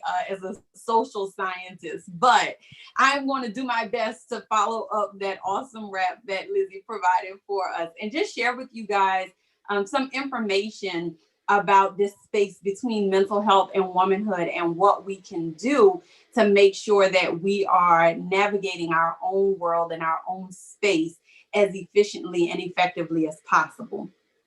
So like you all probably already know, I'm Dr. Ariel Inkalade Mitchell. I am the Director of Counseling at Cognitive Solutions, a mental health mediation practice in Gretna, Louisiana. I'm here in the South. I'm in New Orleans, guys. I don't know if you all know that I'm in New Orleans, Louisiana. Woohoo! So that's where we're located, right outside of the New Orleans city limits. I'm also a professor of counseling at Xavier University of Louisiana, one of our historic HBCUs. And outside of that, guys, just in life, I'm a wife, a mom, a daughter, all of those things, right? So that is how I'm going to share with you guys some of the information between that space of womanhood and mental health. So I want to start by saying that we talk about mental health and we all know that there's a lot of shame or stigma involved in mental health and what that means. I like to share with patients all the time that everyone has mental health. Right? We may not all acknowledge it because when we think about it, we think of it on the spectrum of a disorder, like there's something wrong with my mental health. But we all have mental health. It's just, how are we protecting it? How are we taking care of it? And so specifically for women, and I'll kind of focus in the United States, right? We know from the data that 1 in 5 women in the United States last year sought treatment for a mental health disorder such as depression and anxiety. 1 in 5. Right? So when you think about that, think about your social circle, think about your family. 1 in 5 women experience depression, anxiety. If we start adding in things, bipolar disorder, right? That number, right? It shrinks. It becomes more than 1 in 5. But just thinking about what those roles look like is really important for us to understand what that space between womanhood and mental health looks like. All right, so I want to give you guys just a little background information, right? As a woman in society, most times we're kind of expected to do it all. Okay, that's kind of my thing, like doing it all, whatever it all is, right? But really what we know is professionally, women right now are the most highly educated group. They're in school. We are trying to reach the glass ceiling and then shatter the glass ceiling for those people coming behind us. So not only are we navigating a path that we may not have a precedent for, but we're also trying to trailblaze for people coming after us. So professionally, that's a lot of weight on your shoulder. Within your family, women deal with the role of being an obedient daughter versus a respected spouse or partner, right? Dealing with the demands of motherhood, the demands of self-care, even within friend relationships, dealing with those demands. Because what we know is that each role that we engage in life, it comes with expectations. It comes with responsibilities that people expect of us and that we expect of ourselves and sometimes of others. What happens as we engage in those relationships, guys, is that sometimes we don't always get it right? I'm going to say that from experience. Sometimes we do not always get it right. And I am no exception to that rule. In the process of not getting it right, what happens sometimes is we internalize those things as failures, right? We internalize it as feeling worthless. We internalize it as feeling incapable because somewhere along the line, people told us we were supposed to be able to do this. We were supposed to be able to balance it all. We were supposed to be able to be everything for everyone. And when we can't do that, that falls on us, right? So in that process or in that space, we're internalizing these negative feelings. And then what happens? Most times, women that I've encountered, both in psychotherapy and then just in my general group of friends or family, they hold that in. And the reason we hold that in is because of the shame, right? The stigma that's associated. No one wants to be vulnerable enough to say, hey, I failed, right? Hey, I couldn't do it all, right? I couldn't come home from being a CEO and building a robot with my 4th grader because that's due next week. And then after that, cook dinner and make sure my house was clean and tend to my partner. Like no one wants to admit that, right? So that shame sets in and it builds up and it creates an element of loneliness, right? A feeling of this is just me. I'm the only one experiencing that. Because when I look at people around me, it looks like they have it all together, right? They are doing everything. They are being super mom. They are being super wife. They are in the gym. They're doing yoga, right? They are parenting at the highest capacity. That's what it looks like from the outside looking in. So when I have those failures, what do we say? We're like, it's something wrong with me. And so this is the problem with that space in between womanhood and mental health is that we don't talk about how those expectations set us up for failure. It sets us up to really think of ourselves as incapable or as failures. And so when that happens, it plays on our mental health, right? So now we're talking about, again, going back to that statistic of the 1 in 5 women who are dealing with depression and anxiety. Because if I don't feel like I'm good enough, if I don't feel like I'm capable enough, if I don't feel like I am able to do the things that I think everyone else is capable of doing, well, guess what? I really feel like there is something wrong with me and I am depressed or I am anxious about why can't I do it? What's going on here, right? So opening up the space to discuss those things, number one, will allow us to normalize some of these issues that we're facing, some of these complaints that we're dealing with in ourselves, saying, why can't you do this, right? Why can't you be everything to everyone? So that is really important, opening up that space. But what I want to do today, guys, really, I want to give you 3 questions in each of these kind of alignment spaces, right? So when I think about what do we do about that, to me, the cure is alignment. It's making sure that we're aligned, but it's making sure that our mental functioning, making sure that our spiritual space, right? Our healing, our peace, that is aligned. And then also making sure that our emotional processes are aligned. So I'm going to give you 3 questions in each of those spaces. And I want you to ask yourself these questions and just really answer yes or no. And we'll talk about what that means in a second. To make sure that your mental functioning is aligned, the first question is, do I possess the efficacy or esteem needed to complete the task that I've assigned for myself, right? So basically what I'm asking is, am I capable?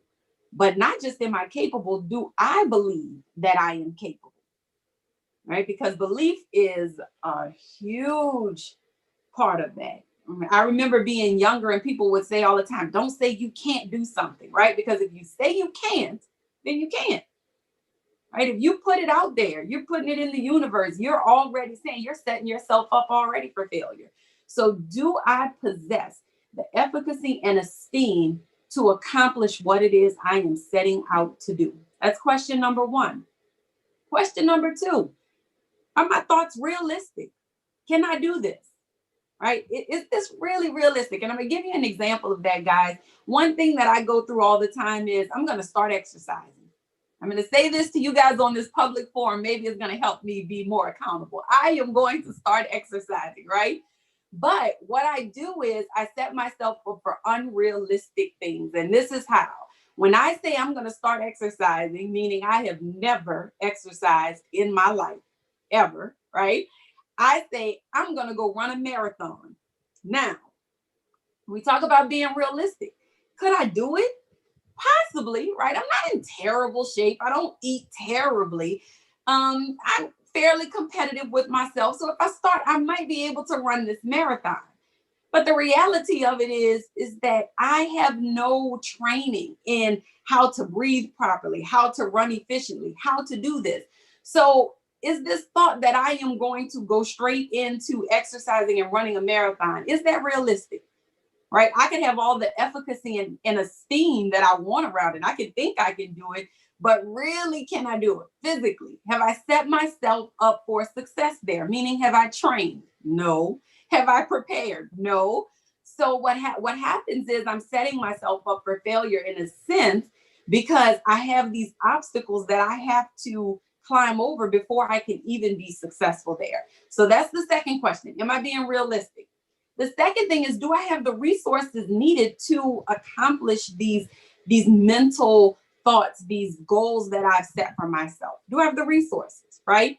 Because we might all have the same thoughts sometimes. We might all kind of be in the same situations, but we have different resources, right? I can't cross the sea in the same boat that you're in, because quite possibly I might be in a little bitty boat, you might be in a yacht. We don't know. We don't know what's going on. Someone else might be in a cruise ship. We don't all have the same resources. So do I have the resources needed to accomplish what it is that I'm thinking? So that's your mental functioning, guys. Those are yes or no questions.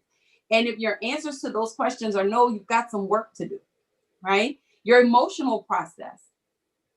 Are my feelings being attended to, both by myself and others? Am I really in tune with what is going on with me emotionally? Am I attending to how I feel, how situations or experiences are making me feel? Am I saddened by some things? What makes me happy? What makes me angry? What makes me excited? I have to know what's going on with me before I can expect anyone else to.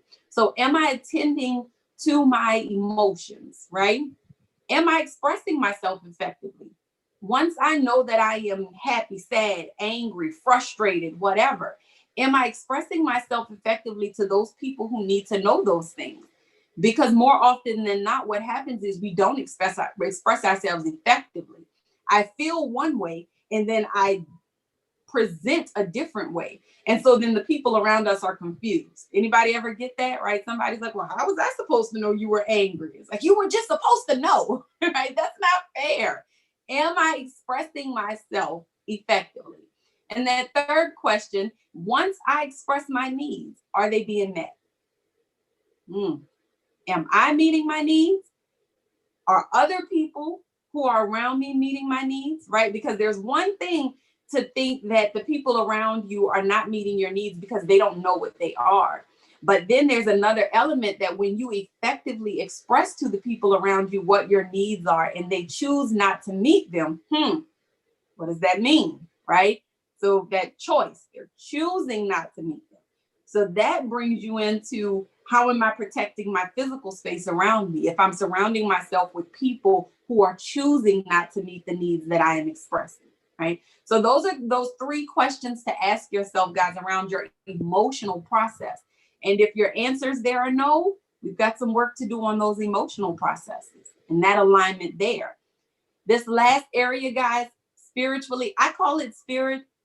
You can call it soul, you can call it your center, whatever it is, right? But I like to think of my spirit in a way of when I am at peace with myself and with the world, right? When you do something and it sits right with you, when everything just feels like it is right with you. And the opposite of that is when you do something and it doesn't sit well. It doesn't sit well in your spirit, right? Because you knew you shouldn't have done it. Right? You knew you shouldn't have done it, or you shouldn't have said it, or you shouldn't have whatever. And so you get that feeling deep down inside. That's your spirit, your soul, your center. And so you want to be right there. That's alignment, right? So the first question around your spiritual alignment is, am I at peace in my life? Am I at peace in my life? Do I spend the majority of my day feeling at peace? Or do I feel that feeling in the pit of my stomach or in my gut most times that's saying, hey, I don't know what you're doing, but something about it's not right, right? Am I at peace with myself, my life? That's your first question. The second question, am I living in accordance to what I value?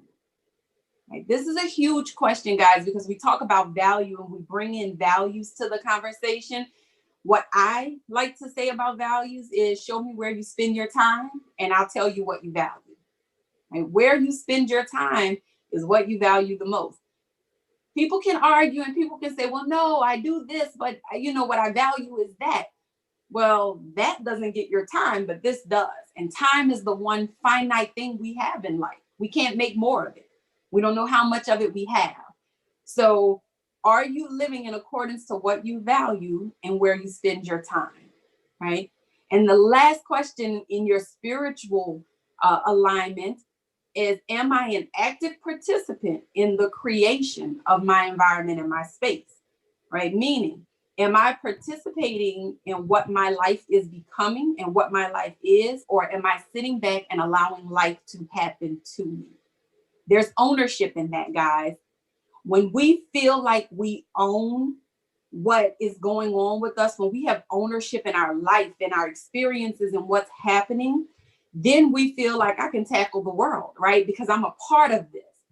But when we don't have ownership, guys, when we don't feel like I am actively impacting my life, then we feel like things are just happening to us. And that kind of creates that victim mode, right? I'm a victim of. And so, guys, I really want you to think about those questions. If you have answered no to those questions, guys, then that means you've got some work to do in your spiritual alignment. So I gave you those things just as like a quick self-inventory, right? We learned a little bit about the space between womanhood and mental health and all the roles that we have to accomplish and take on. But what's really important is, in this space that I'm living, am I aligned? And if I'm not, guys, we've got some work to do.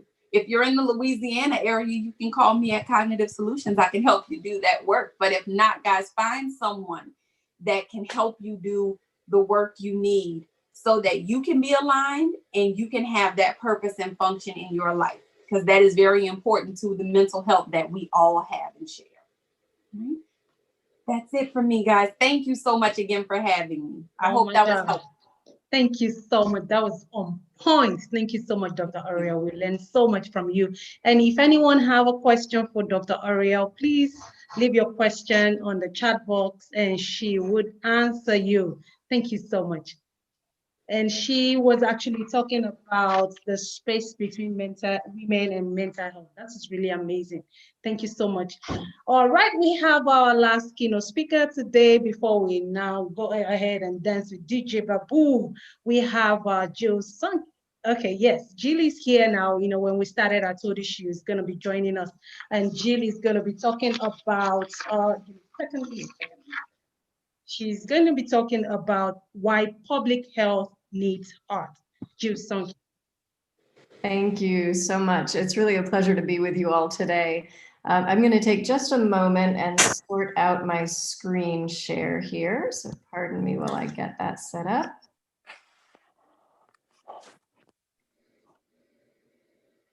All right. Are you all seeing a full screen view of my slide? Yes, we are. Okay, great.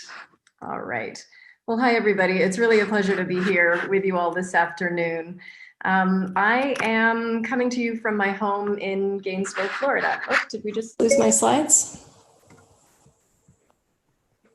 Do you all still see my slides? Sorry, there's nothing to repeat.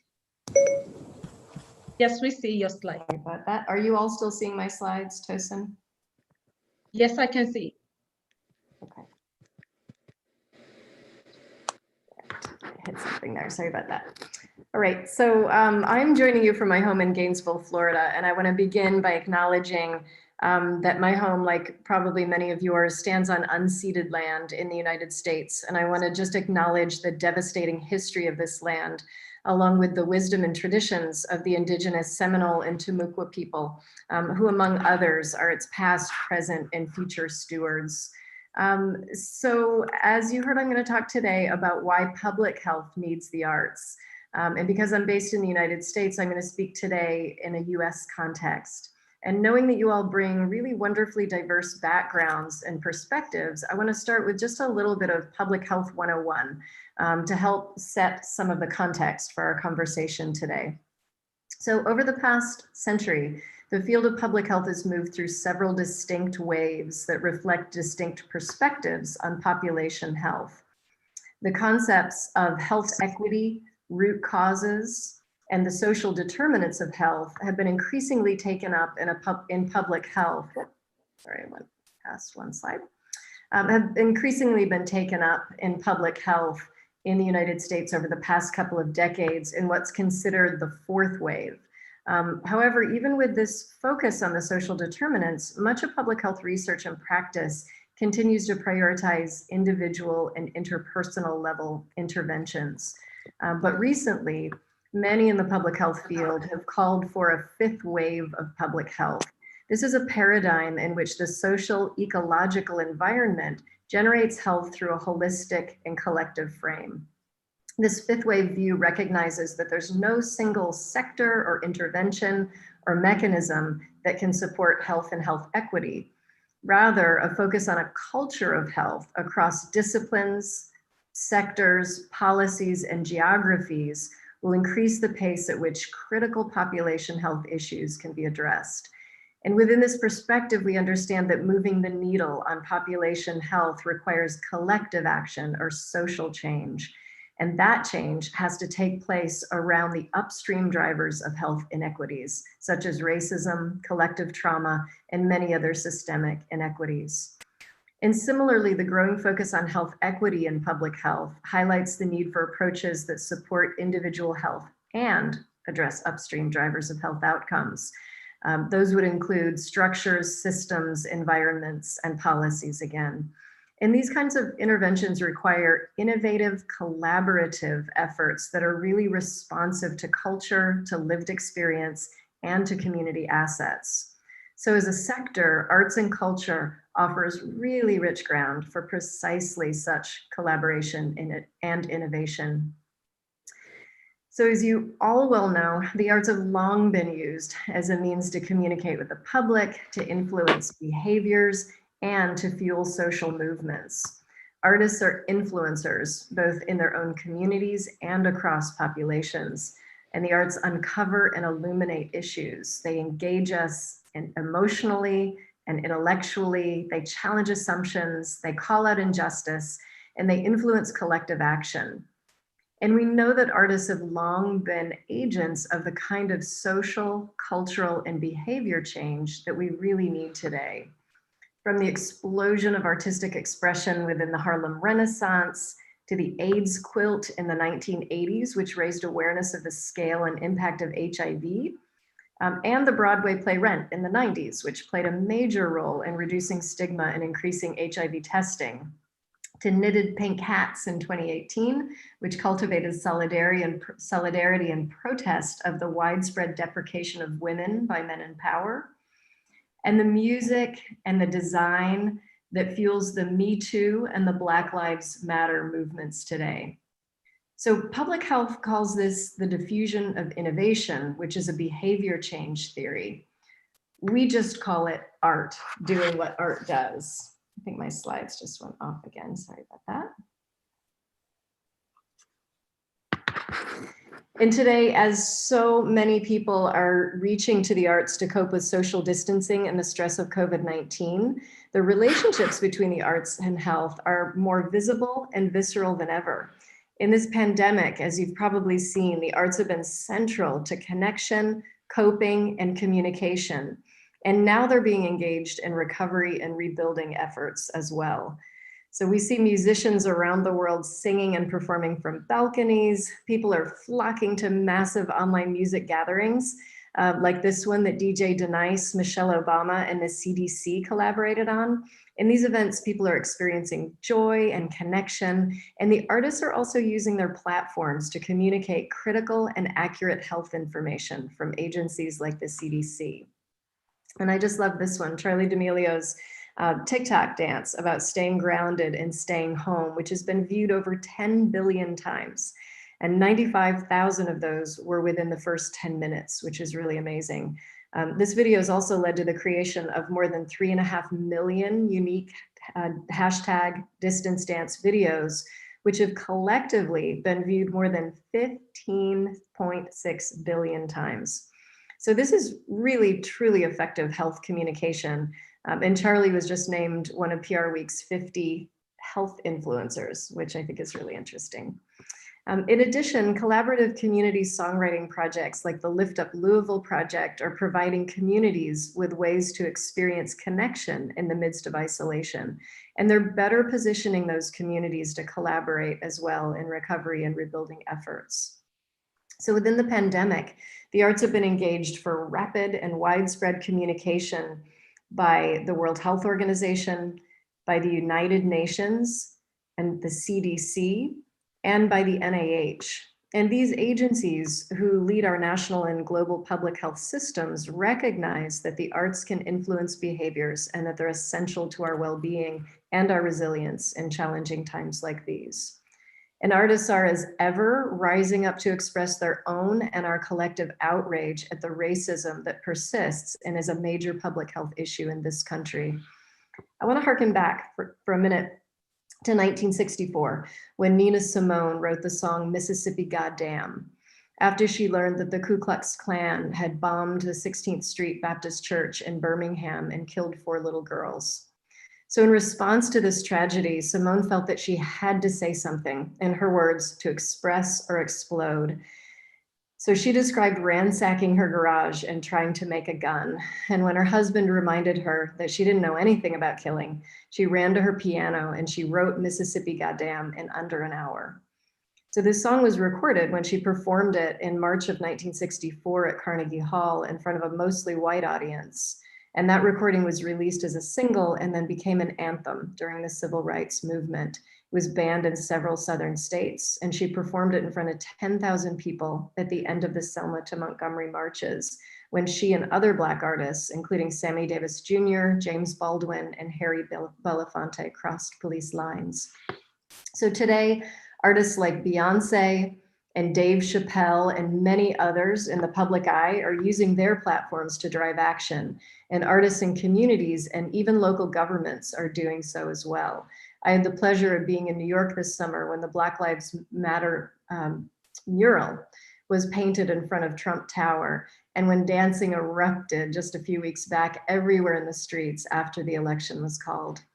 So these works of art and these spontaneous creative actions really matter. And today, as they have been throughout our human history, artists are driven to create in response to injustice and to drive critical dialogue to influence collective action and social change, and to make life better and healthier for us all.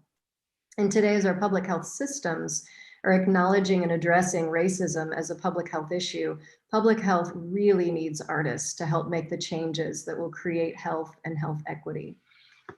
So I want to shift gears and share some resources that we've designed to drive and support cross-sector collaboration between the public health and arts and culture sectors. Over the past 3 years, we at the Center for Arts and Medicine have been working in partnership with ArtPlace America and a lot of people throughout the country to build a field of arts and public health in the US and to call for cross-sector collaboration to address critical public health issues. So this translational initiative has gathered the knowledge of over 300 thought leaders and undertaken a body of research, including evidence synthesis, to create an array of resources that translate knowledge and evidence into practice and policy. These resources really highlight the knowledge of people working on the ground in their communities. And one of the primary resources we've produced is the Creating Healthy Communities Through Cross-Sector Collaboration white paper. The report focuses on 5 key public health issues: collective trauma, racism, mental health, social isolation, and chronic disease. And it offers examples and recommendations for how the arts can address those issues. I want to take just a moment to recognize the amazing team that created this work. This team also created our evidence-based framework for using the arts in public health, which was developed through a really complex two-year mixed method study and is grounded in the socio-ecological model that I started with talking about today. So this framework draws on the overarching goals of Healthy People 2030, and on the Robert Wood Johnson Foundation's Culture of Health Action Framework to illuminate evidence-based links between arts exposure and participation and multiple health outcomes. As you can see on the blue boxes on its right side, the framework suggests that the arts can provide direct health benefits, that they can increase health service equity and access, they can create safe, inclusive, and engaging environments, they can support social, cultural, and policy change, can enrich research methods and practices, and can also strengthen health communication, as we've discussed today. And in the middle, it offers mechanisms by which the arts can do these things, including by facilitating self-efficacy, personal and cultural resonance, aesthetic experiences, emotional engagement and empathy, expression and being heard, meaning-making, and self-transcendence. The framework then expands to identify 59 different health outcomes that can be impacted by arts and cultural engagement or interventions. You can see a few of those outcomes here. And if you visit our website, the web version, you can access all of those outcomes. On the site, you'll see them along with key examples of the evidence that supports each of those outcomes. So since March, we've also created an array of resources as a part of our COVID-19 arts response, including local, state, and national governmental advisory briefs and an extensive COVID-19 arts response resource repository. So you can use this repository to find artists, organizations, and projects, as well as media and other resources for using the arts to address COVID-19. And in the next week, we'll release our arts and anti-racism repository as well. So you can find examples of the ways in which artists and arts organizations are using the arts to address racism in the United States. So when we designed this initiative 3 years ago with ArtPlace America, our shorthand for the work was that we'd make arts and public health a thing in the US. We believe we've accomplished that in just a few years. And in addition to seeing a field of arts and public health practice emerging, we're seeing a discipline emerging through the implementation of academic programs like the graduate minor in arts and public health at Drexel University and our graduate certificate in arts and public health at UF. And we're also seeing an upsurge in research, which is reflected in 2 current supplemental journal issues that are focused on arts and public health in leading public health journals. And I was super excited to hear just a few weeks ago in the opening session of the American Public Health Association conference, APHA President Lisa Carlson wrap up her address with a call for cross-sector collaboration. She said, if the public health sector is going to tackle huge issues that impact health like poverty and racism, the truth is we can't do that alone. The future of public health is cross sectors. So I want to close by just noting that both the public health and arts sectors throughout the world have always worked to create stronger, healthier communities. But what we're missing today is the full power of their combined strengths. And as our public health systems move more fully recognize and embrace the arts, the creative sector will grow and cross-sector collaboration will bring fully to bear the power of the arts to create healthier and more equitable communities in the US and around the world. Thank you so much. Thank you so much. Thank you so much. Thank you very much, Jill. We never need, we want to say a big thank you for jumping at it. You know, we were expecting you to send a clip and you just changed your mind and you say you're going to be here. We really appreciate it. Because Jill was not here when we started, I didn't do a proper introduction. Jill Sonke is actually the director of the University of Florida Center for the Arts in Medicine and the assistant director of the UH Chan's Art in Medicine. Am I right? Mm-hmm. All right, she's a dancer, musician, and a researcher, and directs the national initiatives creating health communities, Art Plus Public Health in America in partnership with Airplace America. Thank you, Jill, for coming forward to MAD 2020. Thank you so much. Does anyone have a question for Jill?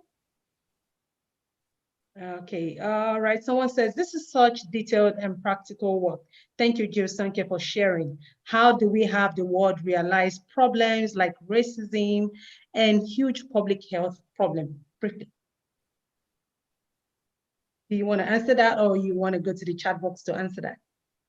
Oh, sorry, Tosin, were you asking me that question? Yes, someone is asking. I did. Could you repeat it for me? I apologize. They really want to know, how can the world realize the problem? How can the world realize problems like racism and huge public health problems through art? Yeah, it's a big question. So, you know, racism, fortunately, I see in the United States and around the world in other nations, racism being recognized as a public health issue. And that's a first step, that recognition and those assertions from those major organizations. You know, we've known it, particularly people who suffer from racism know that racism is a public health issue. I think we also know, looking at our human history, as I just touched on a little bit today, that artists are incredibly important in every society in driving change. And I'm seeing it, just amazing things happening today. Artists are rising up and using their platforms to speak out. They're making work, they're making murals, they're making music.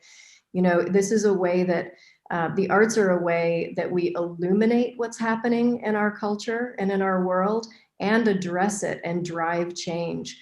Social change, social action is way more powerful. It's not just a sum of individual action, collective action. Social action drives collective change. So it's not just a sum of its parts, but the collective drives individual change. So it's an incredibly powerful platform. And I think that artists, what we've been doing in our initiative is trying to enable governments and public health policymakers, decision makers, funders recognize not only that arts and culture are available resources in communities for better understanding problems and for better addressing problems, but that artists and arts organizations need to be full-fledged partners, not just add-ons, right? But partners in thinking about problems and solutions and making change. The arts can do it. Like Charlie DeMillo is such a great example. I mean, like massive amounts of people paying attention to her, way more than are probably paying attention to straight up public health messages, right? So public health needs the arts, especially right now in the midst of pandemic, and in the midst of what we are working to accomplish around eliminating racism in the very near future. All right, thank you so much, Jill Sonke, for your time and supporting this initiative. Okay, we are finally, we're so sorry we exceeded the time. We are finally come to the end of the 2020 edition of Mother Drum Healing Arts International Conference. I would like to say a big thank you to Gary Malkin for your time. Thank you, DJ Babu, for that musical performance. Thank you, Jojo Bodybeat, even though we could not get you, it was a technical fault. Thank you so much, Mary Rockwoodlane. Thank you very much for supporting us. Anastasia Chudomakeover could not come on board because of the technical issues we have. Kunle Adewale, thank you very much. We cannot ask for more. The Hope Ambassadors are they're the one that worked on the theme song for the festival, which is a cover of Lean on Me.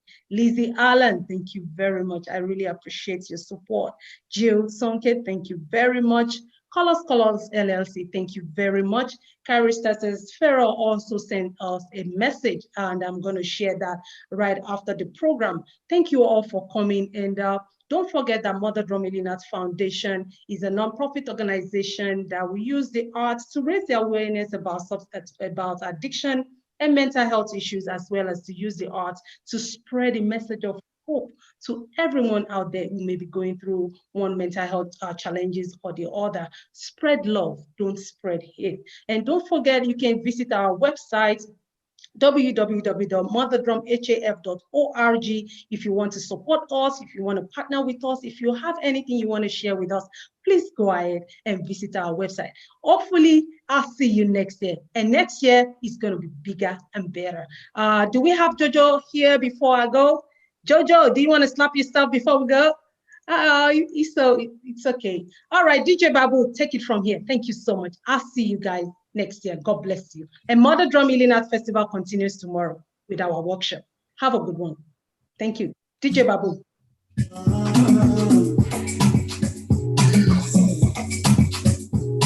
Yes, we can dance now. Just check my energy and get them from the enemy.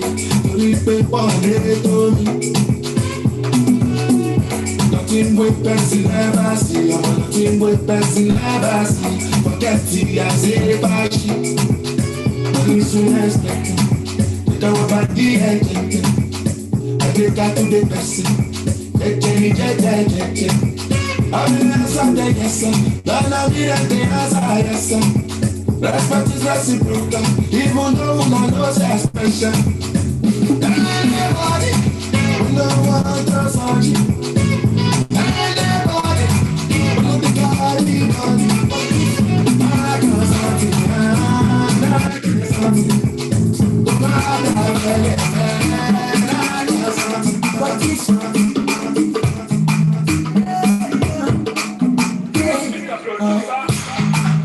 anything you touch, take it.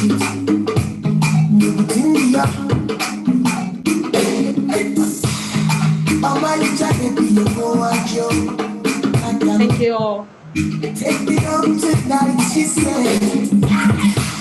She might ain't fire, it's the whole thing. Girl, I want to see you. For who you be, you like it for you. Girl, I need you. I just want to know you. I just want to like you. Happy, happy, happy, happy, happy. Happy, happy, happy, happy, happy. Oh my God. Happy, happy, happy, happy, happy. Oh my God. Happy, happy, happy, happy, happy. Thank you so much. Jojo, can you hear me? Perfect you, baby.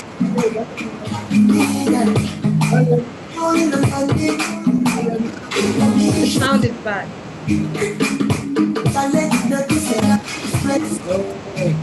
You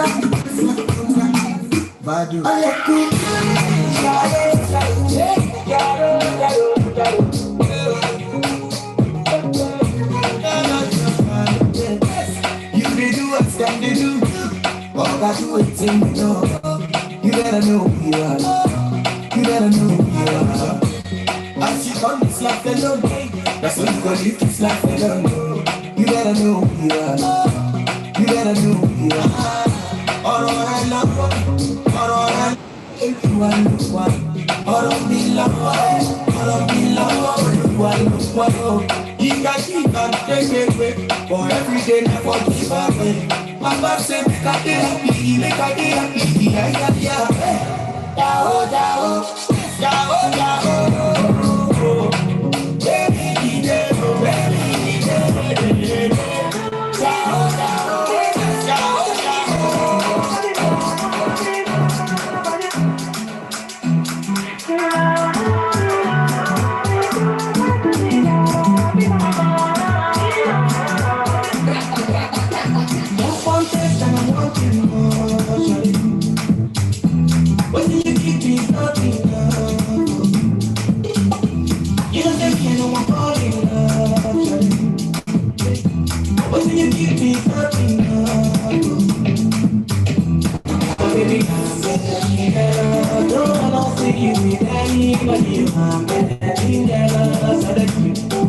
Bye, guys. Have a good one. Thank you, DJ Babu. Next year.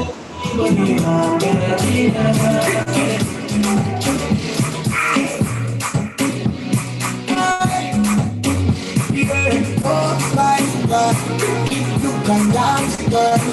The way you move, you I'm done lost. I'm Coco, put up Coco. No, say I'm Coco, put up Coco. I'm Coco, put up Coco. No, say I'm Coco, put up Coco.